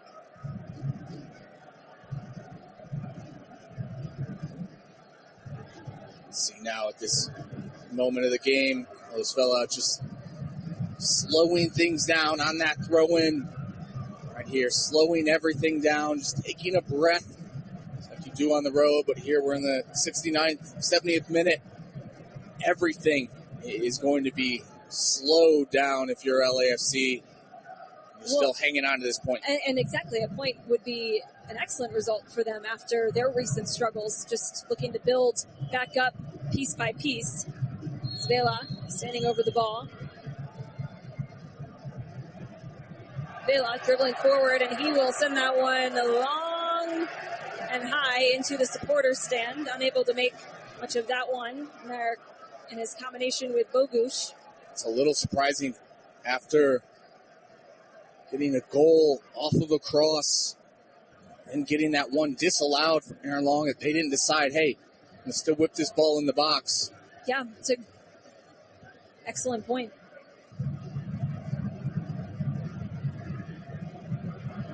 Shelton doing a decent job to dribble out of trouble, but maybe not the best pass back to Rosero, although Sporting able to win it back and now have some space. Here comes Remy Voltaire driving forward, out wide to Espinoza. Now to Shallowy. Dribbling at Hollingshead. Dishes it back to Espinoza. Voltaire tries to slap that one in, but looks like it may have taken a deflection and into the arms of McCarthy. Either way, an incredibly well-worked ball by SKC. They had all the pieces on that one except for the final. That's perfect. That's a perfect counterattack and a great cutback. Roger Espinoza, Voltaire, I'm not sure if he didn't quite get the contact that he wanted. There was a little deflection. Maybe that took some sting out of the pass, but Sporting can continue to create those opportunities. It's going to be a goal in them. And it certainly does feel like there's still a goal for Sporting in this game as we are in the 72nd minute. A little less than 20 minutes remaining plus stoppage time.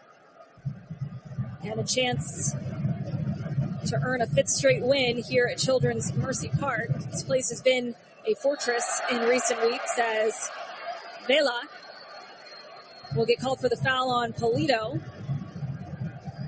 The two have played with one another on the Mexico national team. Jake Davis barely keeping it in play on the near side. Plays it into Tommy, dribbling out of some pressure. Now into Davis, who has it cleared out of bounds by Maldonado.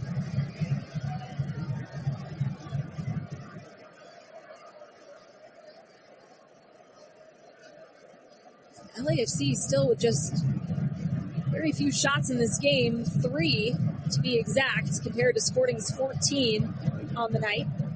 Shelton, dribbling out of pressure, plays it back out wide to Tommy. Tommy all the way across, looking for Espinoza, who chases it down and was able to keep it in play. He'll go backwards to Voltaire. Voltaire across into the 18. That one staying in play. Now popped back in by Tommy. Shelton gets up for it. Cleared out by Murillo, only as far as Radoya, who lets one rip, but that one goes over the bar and into the stands. Not a bad hit from Radoya if he could have kept that one down. Just good pressure. Maurice Shelton quit on the play. He's always leaning back.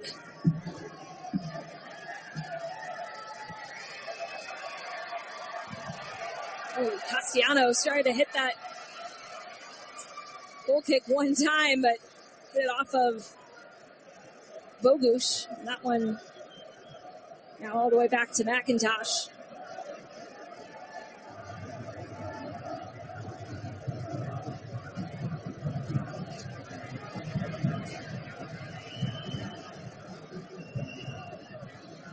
Espinoza all the way across to Shelton. Shelton trying to play it across, but that one hits off of Maldonado and will roll out barely for a throw-in. It was headed towards the corner flag.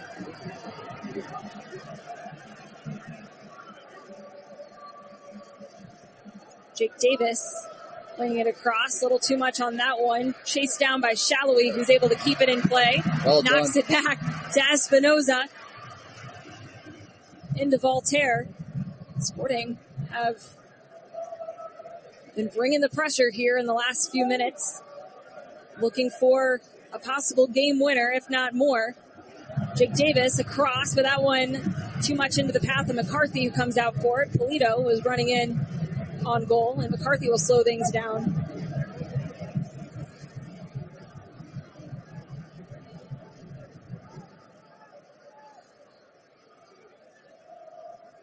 Buke switching fields over to Vela.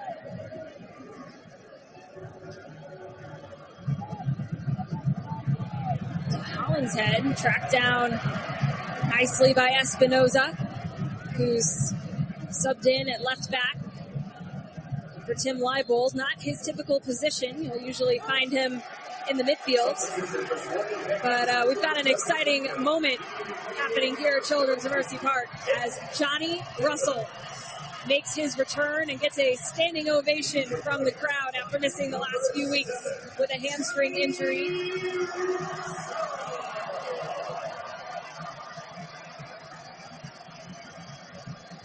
So beloved by the fans here in Kansas City, and he will move to his typical right wing spot on the pitch, while Kyrie Shelton will move back to right back. He's played there before, but only on one occasion, and it was out of necessity, as Sporting are a little thin in both wing back spots, with players working back from injury. Caden Pierre, Graham Zusi, both out with hamstring injuries, while Logan and Dembe also out, left back with a hamstring injury. So Sporting have had to get a little creative with the players that will sub into those spots, either out of necessity, just fresh legs, and now Kyrie Shelton will get another go at the right back spot.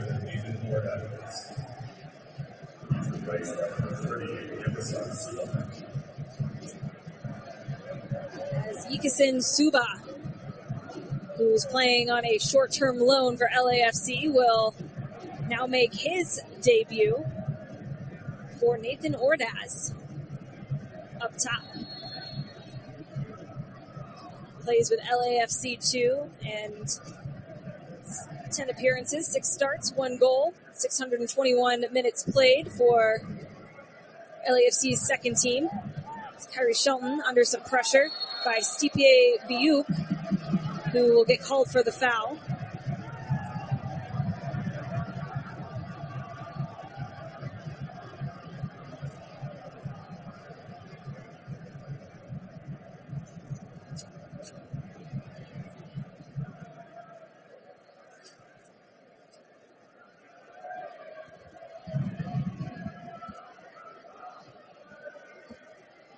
'78th minute, a little over 10 minutes and stoppage time remaining. We're all tied up at 1 apiece. Johnny Russell trying to get a clever little flick off to Eric Tommy, but that one just a hair too late. And now here come LAFC as Bogusz trying to play it on to Biuk, but he was not on the go as Kyrie Shelton able to track that one down.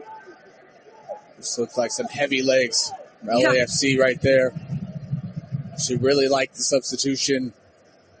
Bringing on Johnny Russell. Final 15 minutes. Kyrie Shelton can slide back there. And Sporting, yes, a tie is not the end of the world, but you want to really press and try to get this win. And bringing on a guy like Johnny Russell, he's going to help Sporting create some more opportunities. Russell gets some of his first touches on the ball. He's taking it ground and will set Sporting up for a free kick.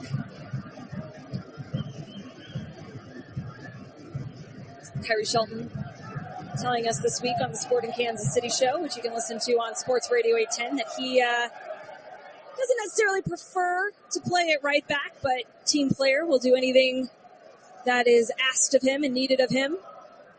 And tonight that happens to be another go in the right back position.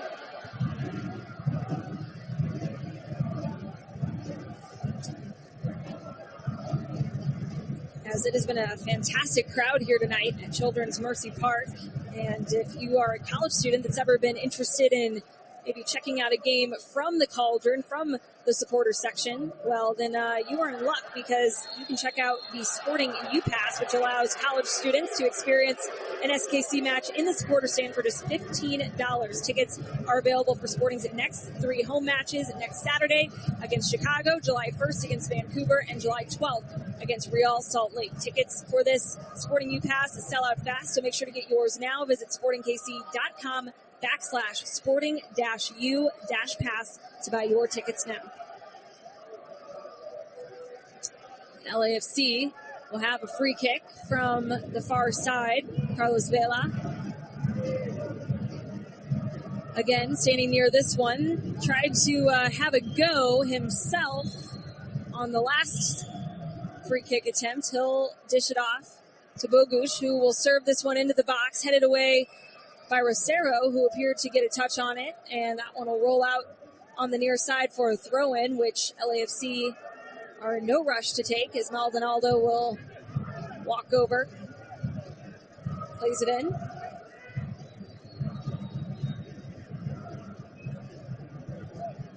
Service by Murillo, denied. but he's able to win the clearance by SKC back. And now a bad pass, almost won back by Alan Polito, but LAFC maintained possession. SKC nearing 2 expected goals in this game, while LAFC still below 1.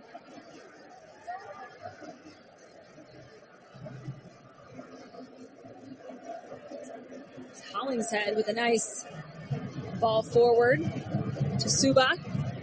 Suba driving into the 18, but he's got the ball stolen off of his foot by Castellanos. Suba staying with it, though. Castellanos with a strong effort. That'll actually earn him and SKC a free kick in their own box. Quicker. It's got to be quicker right now for Sporting.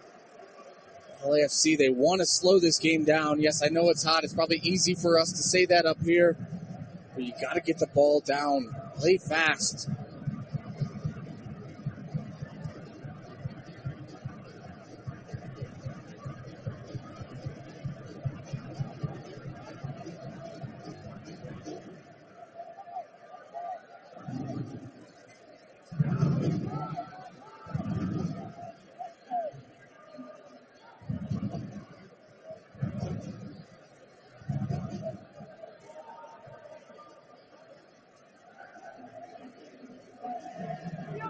Johnny Russell with his hands up, calling for a long switch by Castellanos. Will instead get a ball off a pass from Kyrie Shelton. Tries to play it forward, but deflected back to Russell. He's able to maintain possession, and now Sporting switching fields and going the other way. Espinoza turns on the Jets. Driving into the box, Polito with a touch, able to keep it in. Sends it back to the top of the 18, but no one there for SKC. As Duenas plays it up into Vela, who is being chased down now by Rosero. Eric Tommy helps out. And Vela will play that one out for an SKC throw-in.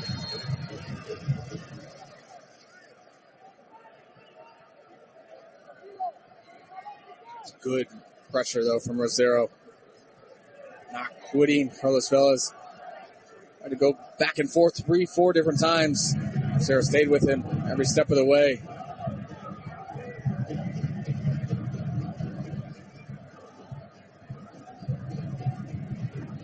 '84th minute. Remy Voltaire switching it over to Russell. Russell driving forward, trying to enter the 18 and play it across, but unable to find Daniel Shallowy, who was waiting for it at the top of the 18. Remy Voltaire under pressure, loses it. Biuk dribbling out of pressure by SKC and into the open space on the near side. Now cutting back across and eventually dispossessed by Voltaire. Didn't have much help going with him, but looks like LAFC really just trying to kill this game off and get out of here with a point if they can. It's just little details right now for Sporting. Kyrie Shelton with that throw-in bounces it in to Remy Voltaire. Got to either throw it to his chest or to his foot. You can't do that in between one. Bounces right off the ground. Almost do a counterattack from LAFC. They're trying to get the game going fast. Doesn't mean that you can't forget about those little details. That's how you're going to break this LAFC team down. You're talking about how much faster Sporting Kansas City need to play, and looking at Peter Vermees, he's been calling for a couple of runs or playing a switch to maybe look past a player and connect wide here on the near side with Johnny Russell. Not much time left for Sporting to find the game winner if they can in this one. 85th minute, so 5 minutes and stoppage time to go. The 5th straight win here at home on the line. Right now all tied up, 1 apiece.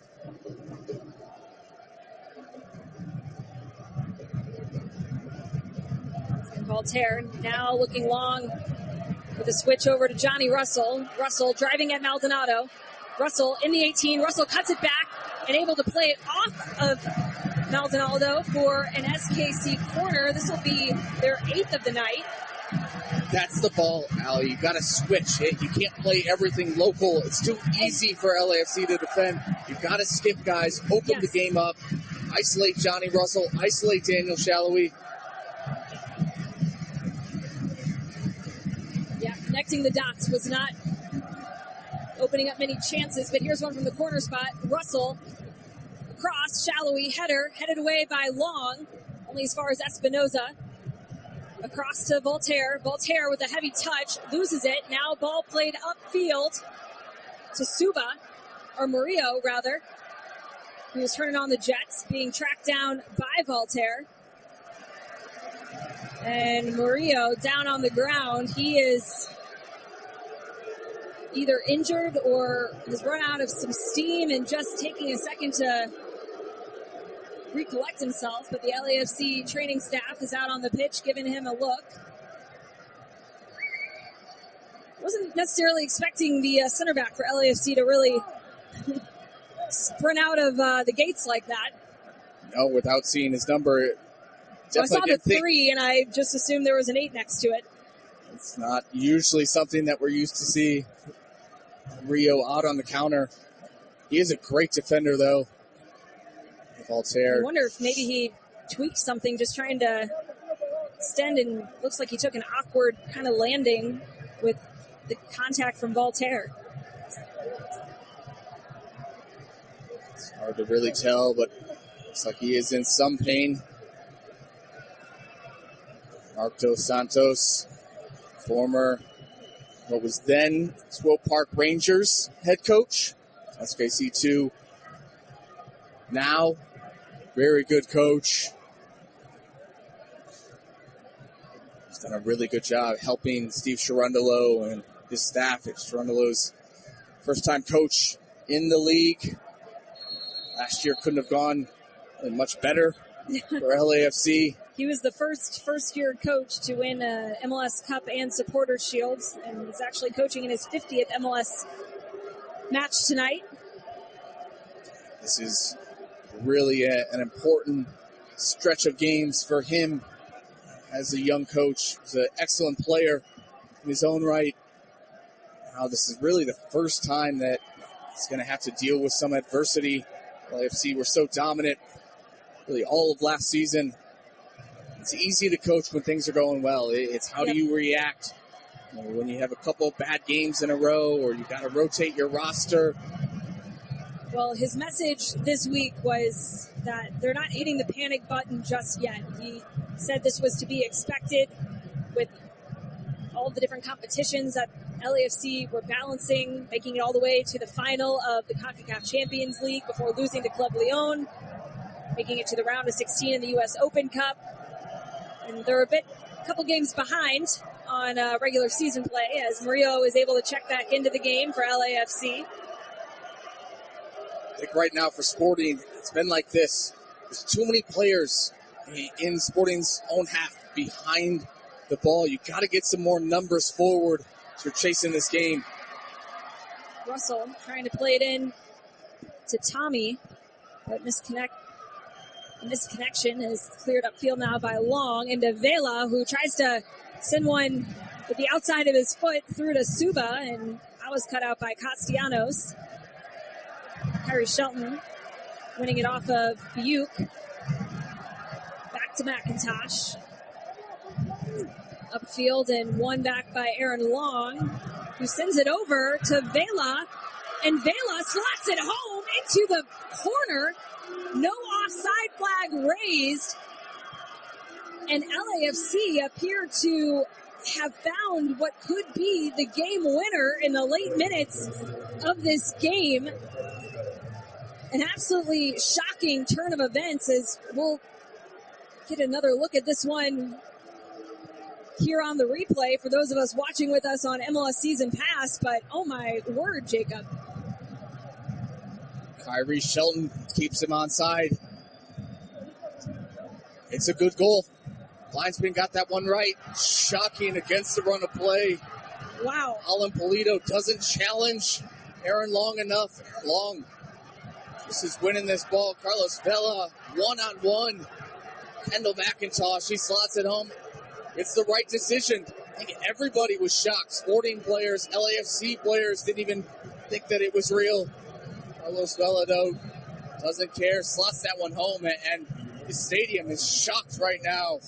And you could see it on Kyrie Shelton's face just there as he was being asked by Rosero if I think he kept him on side. And either way, that is a goal for LAFC, who now take over the lead 2-1 over SKC in the 90th minute. 6 minutes of stoppage time added on. Still time for SKC to find an equalizer in this one, which how the events have turned here at Children's Mercy Park.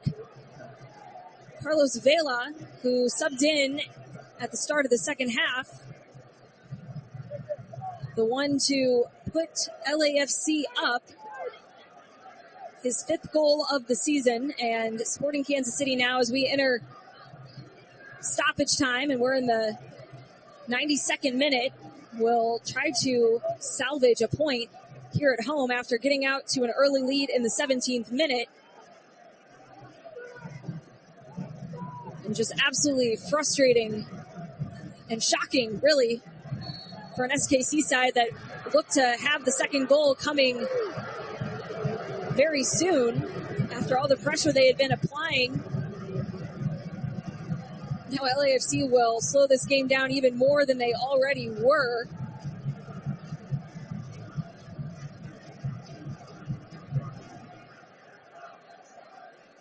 And Shallowy was asked this week, how difficult is it when you play against a team that's in a poor bit of form, and does it make it more difficult? And he said he hates playing against teams who have maybe struggled in recent games because you just never know when they're going to turn it around. And not to say LAFC could be doing that, but a win would certainly do a lot for them tonight as Johnny Russell driving up the near side, tries to touch it around the defender, but instead turns it over.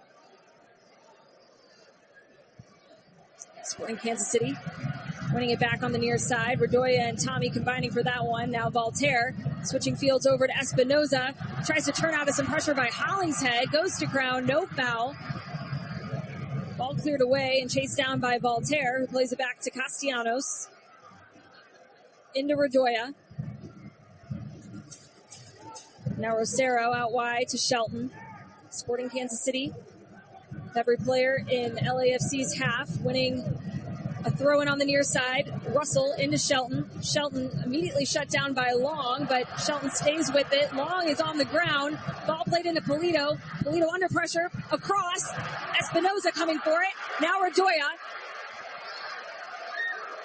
Back to Voltaire.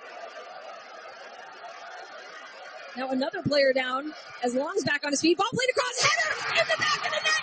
Roger Espinoza has leveled the score 2-2 here at Children's Mercy Park.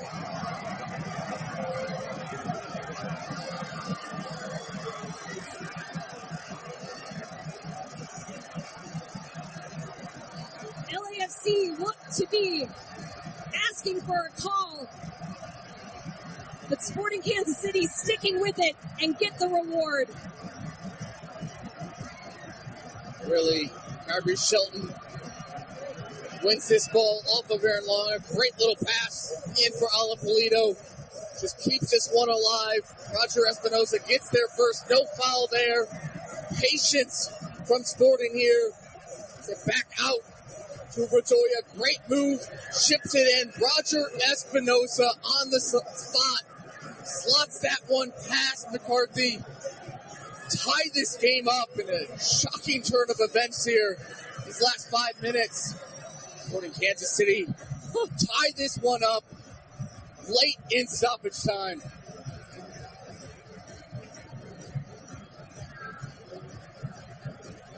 That is Roger Espinoza's first goal of the 2023 season, making him Sporting's 10th different goal scorer since the start of May when Sporting Kansas City really started to turn it on. Right now, the referee listening to VAR if there was a foul in the build-up to that play. Not sure if it was that. Aaron Long, Kyrie Shelton dust-up, or what, really. And this one is going to be checked. Lucindo Mendoza, as we'll get another look here.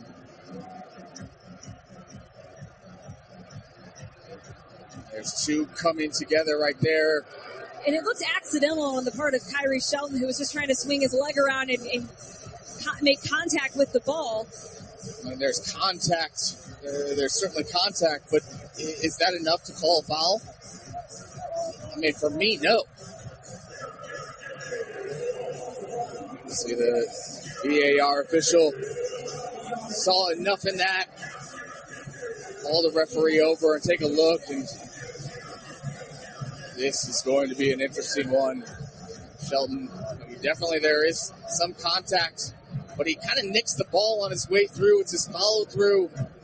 It doesn't look purposeful. Not sure if that matters or not, but it does not.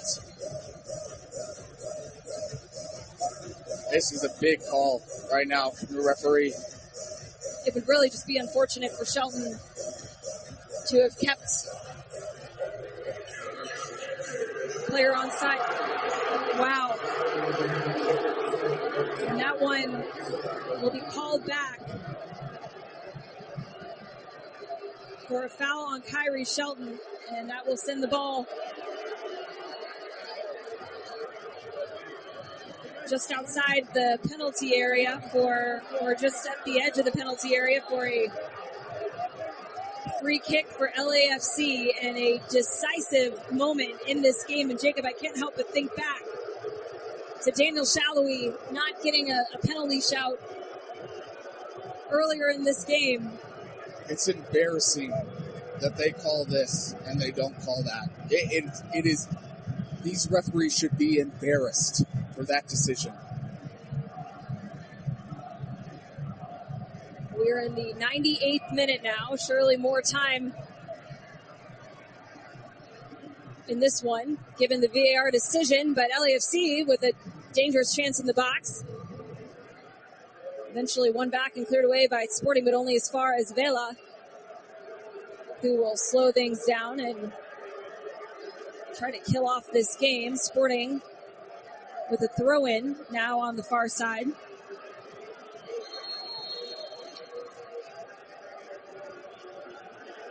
And now he's worried about a couple feet back on the throw-in. Lucindo Mendoza. After I credited him early in the game for calling that penalty for Sporting, got Keen to foul. He has had an absolute shocker in this second half.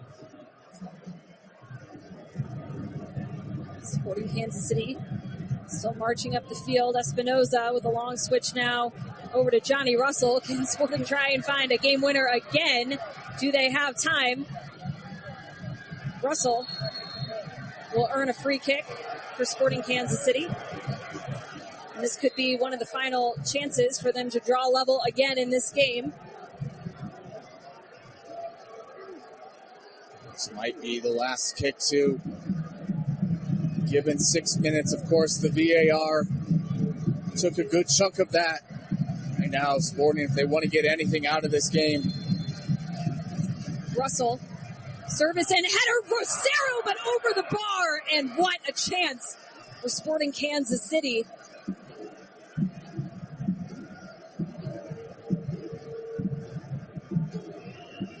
It's a great ball in.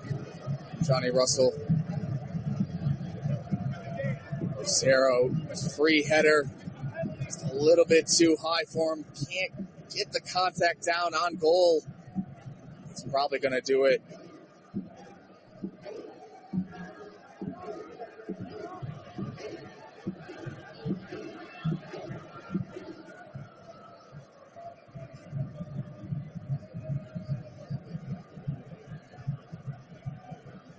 Bedoya picks up in midfield, but that one turned over. Offside flag is raised, and Vela will get nothing off of that one as the ball's brought back upfield. Just at the top of the center circle in Sporting's half, but they'll play it quickly. Russell up to Shelton. Shelton trying to play it across. That one deflected out for a throw-in. Shelton takes it quickly into Russell. Russell sends it across, headed away, but only as far as Redoya. Back across to Espinoza. Espinoza trying to dribble that one forward, but there is the final whistle. Boos ringing out here at Children's Mercy Park after a frustrating and disappointing 2-1 loss to LAFC. Sporting Kansas City got out to a 1-0 lead in the 17th minute and took the lead into halftime. LAFC coming out aggressively looking for a goal. 3 halftime substitutions. They found the equalizer in the 48th minute off of a finish by Daniel Maldonado. And this game would stay level up until the 90th minute. Carlos Vela able to capitalize on a kind of shocking turn of events with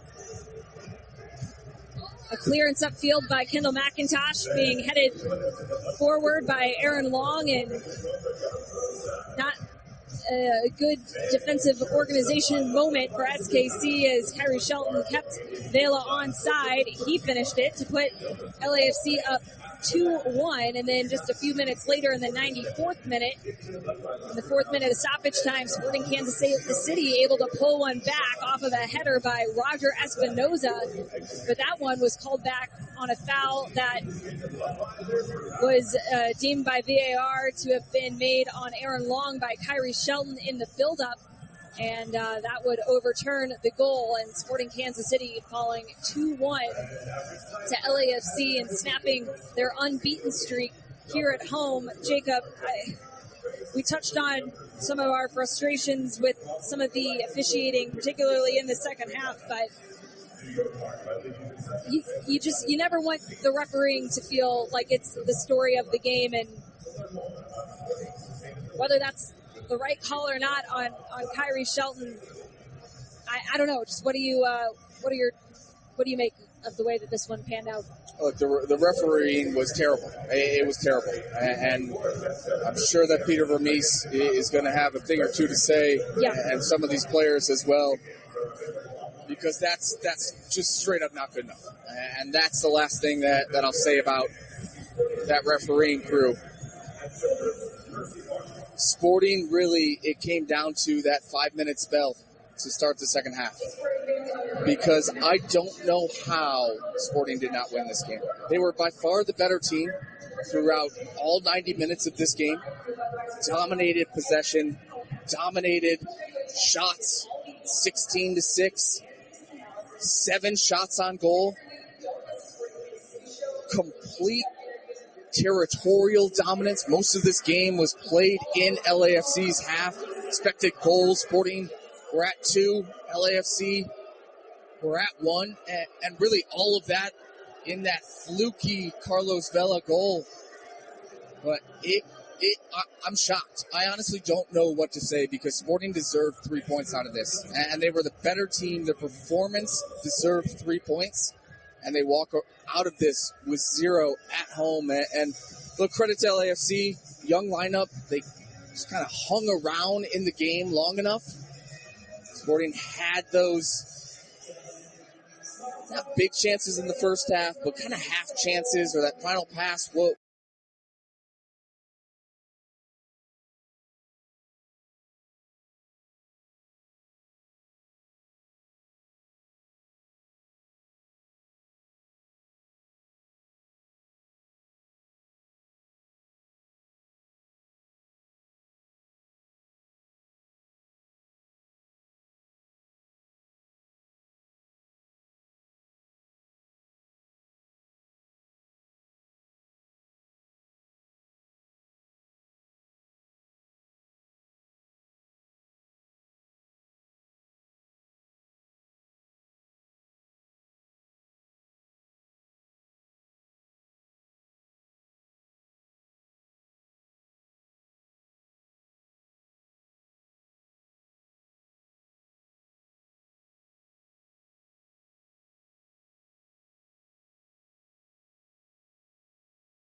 around two defenders. Buick into the area, around another defender. Shot, save, McIntosh, and it's over the bar.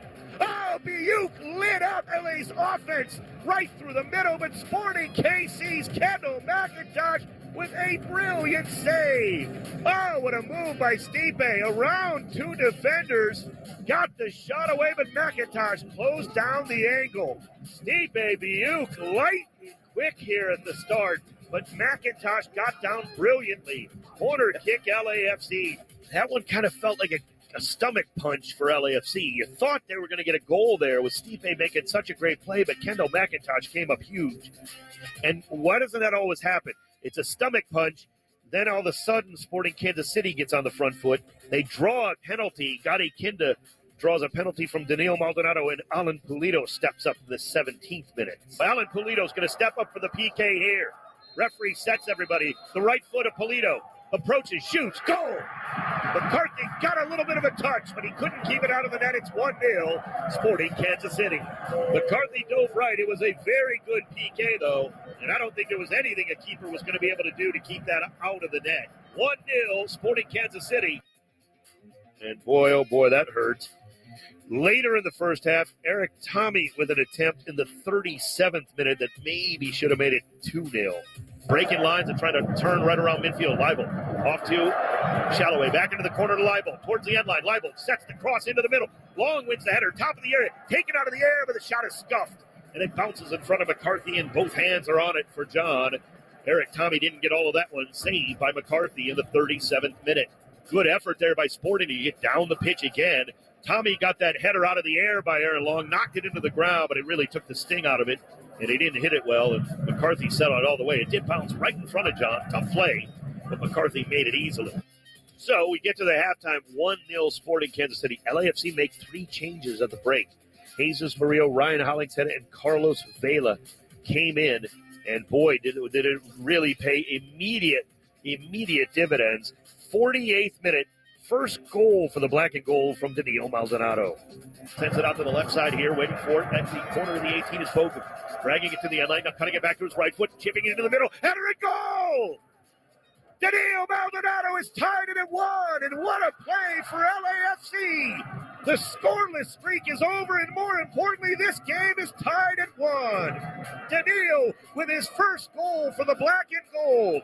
What a play by LAFC on the corner kick as they reset through Mateusz Bogusz, who put it on his right foot, and Bogusz delivered a peach in the middle that Maldonado made no mistake on from the 6. Wow, what a goal. That is today's Yamava Resort and Casino at San Manuel. Thrill of the match. Danilo Maldonado's first. And the reason I say that's the thrill, because it really put Kansas City on the back foot and got LAFC right back into the game and right back into this season, let's be honest. And it was 1-1 at the time. LAFC had been facing nothing but hardship over the last 5-6 games. And that goal really seemed to spark something.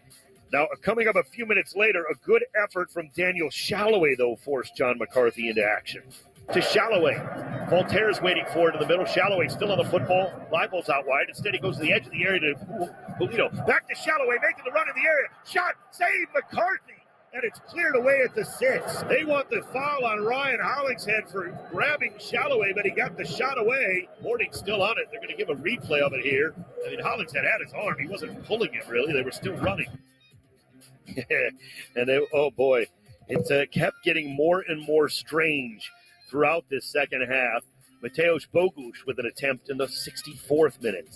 Going to send Bogusz down this left wing. The ball's going to stay in play in the corner. Flag is down. He's onside. Right along the end line. He's waiting for some help. Bogusz on the right foot. Rosero pushing him down from behind. The referee says play on. Bogusz gets around Rosero because of it. Bogusz chipping it towards the goalkeeper, and McIntosh grabs it on the line with both hands. Bogusz didn't get a lot of that one. Good effort there. 64th minute. Boy, Mateusz Bogusz, Stipe Buick, and Nathan Ordaz really worked hard in this match in their time on the pitch. I got to tell you, they were really after it from the opening whistle, and it really didn't always pan out that way, especially in the first half, but LAFC still 1-1. You can't just discount Sporting with Ellen Pulido up front. He's really starting to heat up. Here he is in the 66th minute. Shelton gives way to Davis, who throws it into Shelton in the corner. Shelton turns around Maldonado, lays it off to Pulido in the area, puts it on his left foot, shot to the back post. McCarthy with a diving save. Knocks it out wide to the far side. Still Sporting. Espinoza flipping it back in. Murillo with a header 8 yards off the line. Yeah, good effort there from John McCarthy in the defense to hold up. Pulido had another chance just 2 minutes later. Out to Shalloway towards the edge of the 18. Shalloway cutting it back on his right foot. Shalloway, top of the area there, laying it down for Voltaire. Voltaire putting it on his right foot. It's Tommy now on the right foot. Goes out wide to Shelton, edge of the area, crossing it back. McCarthy gets a touch. Murillo at the 6 has to clear it away and does. Good dribbling by Murillo after a save by McCarthy. Yeah, good effort there again by LAFC to clear their lines. Still 1-1. Sporting Kansas City was kind of getting back on the front foot, getting back, and you're thinking, uh-oh, here they come again and again, and LAFC were just going to hold them off. Wow, the 90th minute, everything changed when Aaron Long sent a long ball forward that I thought had Carlos Vela offside, but nobody saw Kyrie Shelton way back defensively on the left on the right side of Kansas City's defense. It kept Carlos Vela onside on this play. Don't listen to what I say at first. This is a goal from Carlos Vela. Well done when by Aaron Long with a handball ball. Vela's offside. The flag will come up. Vela comes in, scores the ball. And they're going to say it's onside. Oh, my goodness. It's a goal. Carlos Vela has scored. Everybody fell asleep. I was burned by it. Will this one count? In the 90th minute, Carlos Vela put it away. I thought the flag was surely up. I'm getting a replay here. Was it Kyrie Shelton? Yes, it was. Shelton, I couldn't see him. He was at the bottom of my vision, and he was keeping Vela onside. It's a goal. Oh, man. And it was clear as day once you saw it. Nobody saw it. Sporting Kansas City had all stopped defensively. And Carlos Vela put it in the back of the net and scored to make it 2-1 in the 90th minute. But that wasn't the end of it. Roger Espinoza seemingly had the tying goal in the 94th minute after Aaron Long got kicked by Kyrie Shelton and went down. And the referee said play on. But VAR, that awful VAR in the 96th minute, here's the sums up the game perfectly. Let's say it that way. Here comes the referee. This is a massive, massive call. What is it? No goal! No goal! He says it's a foul on Kyrie Shelton. It's still 2-1 LAFC. It is the right call. But what a break. Peter Vermees doesn't like it. There's no two ways about that. I don't blame him. But it was a foul on Kyrie Shelton. They call it back. No goal.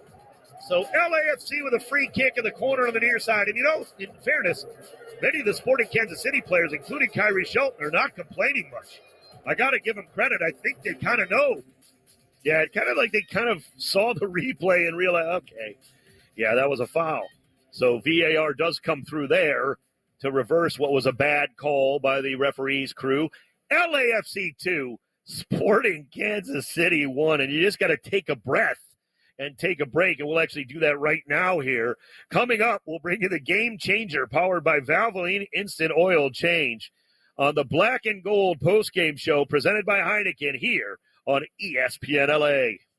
Becoming America's best-selling brand means you never settle for anything less. Like the Ford F-150. With its premium-grade muscle and finely tuned intelligence, it's a beast with brains. The Ford Bronco Sport, with unquestioned toughness and capability, it's built to take on the mountains. And Ford's complete lineup of all-wheel drive SUVs gives you the power, style, and space you need for life on the go. Contact your local Ford store for exclusive offers on Ford's full lineup of cars, trucks, and SUVs. Sales call based on calendar year sales. Just a second. Listen, it's hard to balance work, family, and school. But it's easier when your university is built for students with a lot on their plate. Since 1976, University of Phoenix has helped over 1 million working adults earn their degree. Come see what they can do for you. Find out more at phoenix.edu. University of Phoenix. We rise for you. Okay, what's going on? What does it take to make the world's most awarded tequila? 1800 Tequila knows it takes dedication down to every drop. It's more than just harvesting the finest blue agave. It's using it in a 200-year-old recipe recognized by tequila experts as the best in its class. So when you choose 1800 Tequila, you choose taste above all. 1800, the best taste in tequila. 1800 Tequila, Proximo, Jersey City, New Jersey. 21 and older, please drink responsibly. Sweet, savory, refreshing. Those are just a few words to describe the new Baskin-Robbins Mango Nata. Our tribute to this traditional Mexican beverage combines the bright, tropical flavor of mango, the tangy kick of chamoy, and the spice of Tajín Clásico seasoning, leaving taste buds with an unforgettably unique experience. It's the perfect way to sip in the new season. Try a Mango Nata today at Baskin-Robbins. Sweet, savory, score. If your colors are black and gold, then you know the heart of LA. And if you're one of 4 million that call LA home, then you're the heart that keeps LAFC going strong. As the team physicians of LAFC, Kaiser Permanente knows that a strong team needs a stronger community. And we're dedicated to helping keep LAFC, their fans, and LA at their absolute best. Because shoulder to shoulder we stand, and together we thrive. Kaiser Permanente. 200% more power, 300% longer battery life, and 100% faster charging. That's what pros can expect from Flex Power Tools. Featuring stacked lithium battery technology, this game-changing power keeps pros on the job and off the sidelines, so they can outwork, outperform, and outlast the competition. And it's backed by the Flex lifetime warranty for all tools, batteries, and chargers. Stay in the game with Flex Power Tools, a proud sponsor of LAFC. Visit flexpowertools.com to check out the full lineup of 24-volt tools. What does a bank like BMO know about soccer? Well, we've been a fan for 2 decades. Helped over 250,000 kids take the pitch. And invested $25 million in support of youth athletes. But we're not just growing the game, we're growing the good. We're a bank that helps millions of customers make real financial progress. And that's something we can all cheer for. BMO, official bank of LAFC. BMO Harris Bank, N.A. member FDIC. You're listening to the Black and Gold postgame show, recapping everything that went down tonight. This is the Black and Gold postgame show. The Black and Gold postgame show presented by Heineken. The Black and Gold postgame show is presented by Heineken. Heineken, official partner of Los Angeles Football Club. This is LAFC's head coach, Steve Cherundolo. This is the Black and Gold postgame show. LAFC Sporting KC is a final. He's a final once again. Back to Dave Denholm. Oh, what a game it was. Win, win, win, win is all that matters. LAFC come from behind. 2 second-half goals to beat Sporting Kansas City 2-1.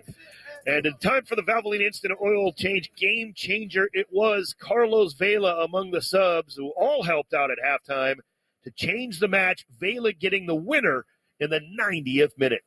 Well done, Wen, by Aaron Long with a handball. Vela's offside. The flag will come up. Vela comes in, scores the ball. And they're going to say it's onside. Oh, my goodness, it's a goal. Carlos Vela has scored. Everybody fell asleep. I was burned by it. Will this one count? In the 90th minute, Carlos Vela put it away. I thought the flag was surely up. I'm getting a replay here. Was it Kyrie Shelton? Yes, it was. Shelton, I couldn't see him. He was in the bottom of my vision, and he was keeping Vela onside. It's a goal. Oh, man. Fooled everybody in the whole park. I think it fooled Kyrie Shelton as well. And the goal ends up standing. Valvoline Instant Oil Change, home of the 15-minute oil change. Visit SoCalOilChange.com for locations and to score game-winning coupons off your next Valvoline Instant Oil Change. Let's go to Steve Cherundolo, who's at the podium at Children's Mercy Park after the win. We played their first game tonight, so very, very proud and happy with the group. Obviously, the score was... Recording in progress. Were you planning to keep some players to be on the field tonight, but due to the result, you have the need to put them on the field? Can you be more specific? Yeah, for example, in the example of Carlos Vela, maybe it's been a streak of 5 games where you have been like playing Saturday, playing Wednesday, where you're playing and maybe give them some time to put the young players, but... Look, the schedule we have is what it is, and it's literally impossible to start the same lineup every game. We're not machines. the players nor the coaches. It's impossible. And so we do our best to field a team that has enough fitness in their legs, that has enough freshness in their legs, and has the experience to win games in this league, which is very difficult on the road. And the defensive performance tonight, very disciplined effort from everybody. And like I said, guys really gave everything they had. So yes, we did try to rotate and to help us out for Wednesday. It's our next game, and then Saturday again. So we will have to deal and work in this manner moving forward. So I couldn't be happy with the group that they're actually rewarded for their hard work tonight. And hopefully this will set us up for the next couple of games and weeks.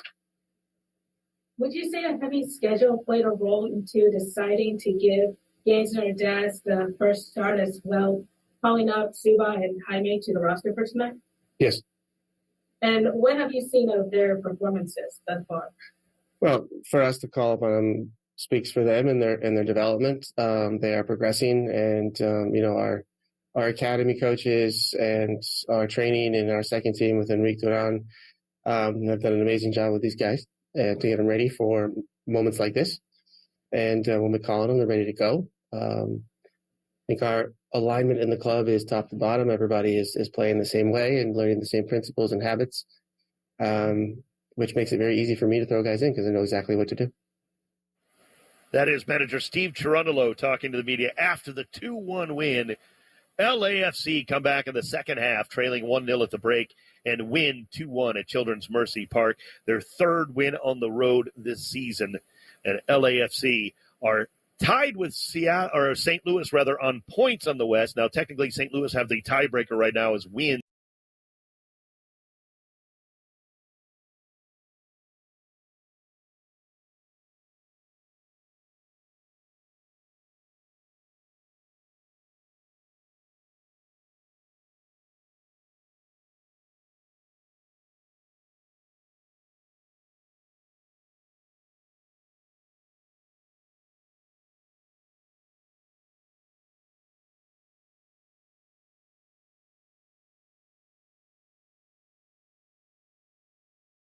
Wendy's Strawberry Frosty is back for the summer. So whether it's beach time, a tea time, or me time, it can always be Frosty time.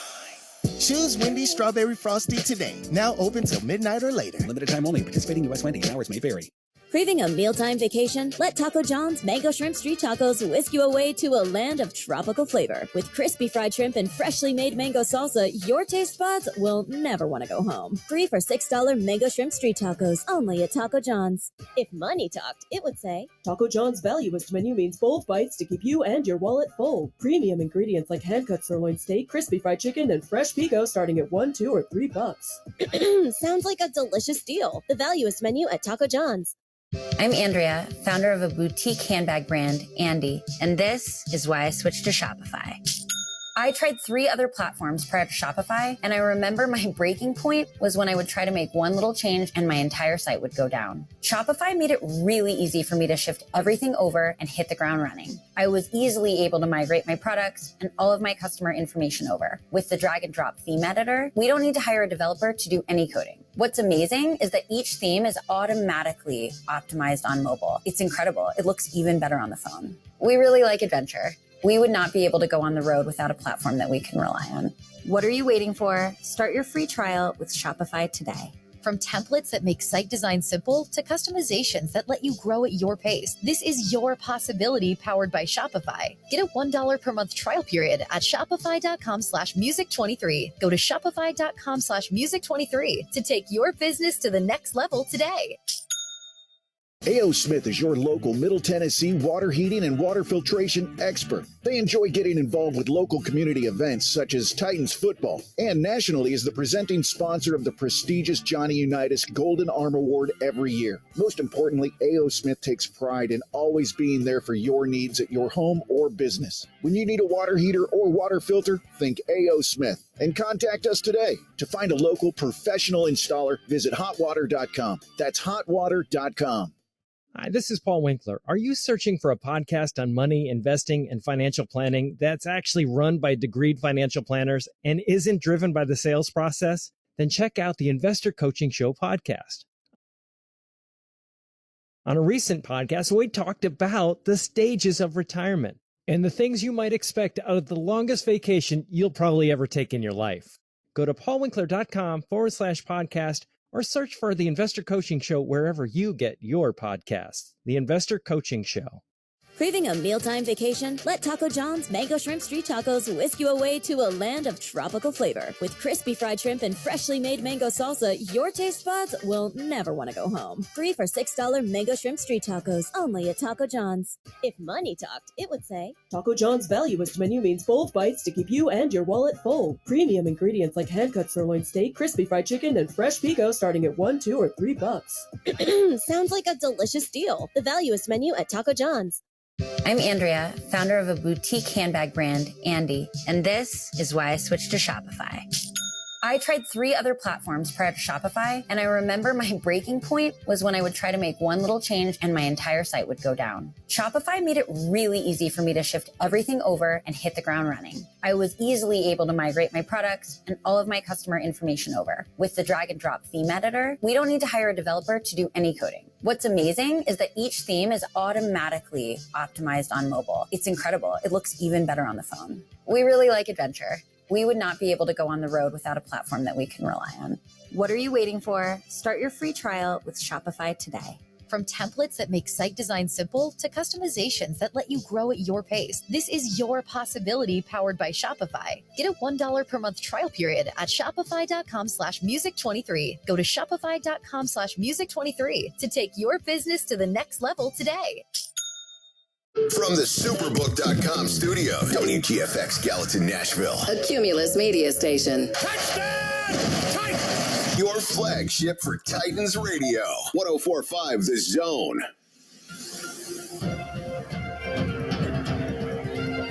For one final time of the broadcast booth as Nashville SC beats St. Louis 3-1, and we go downstairs where Gary Smith is addressing the media. He's just got to maintain this sort of level of performance, which, to Ben's point, he's been able to do for the last 3 years, 2.5 years. You know, if he can maintain that groove and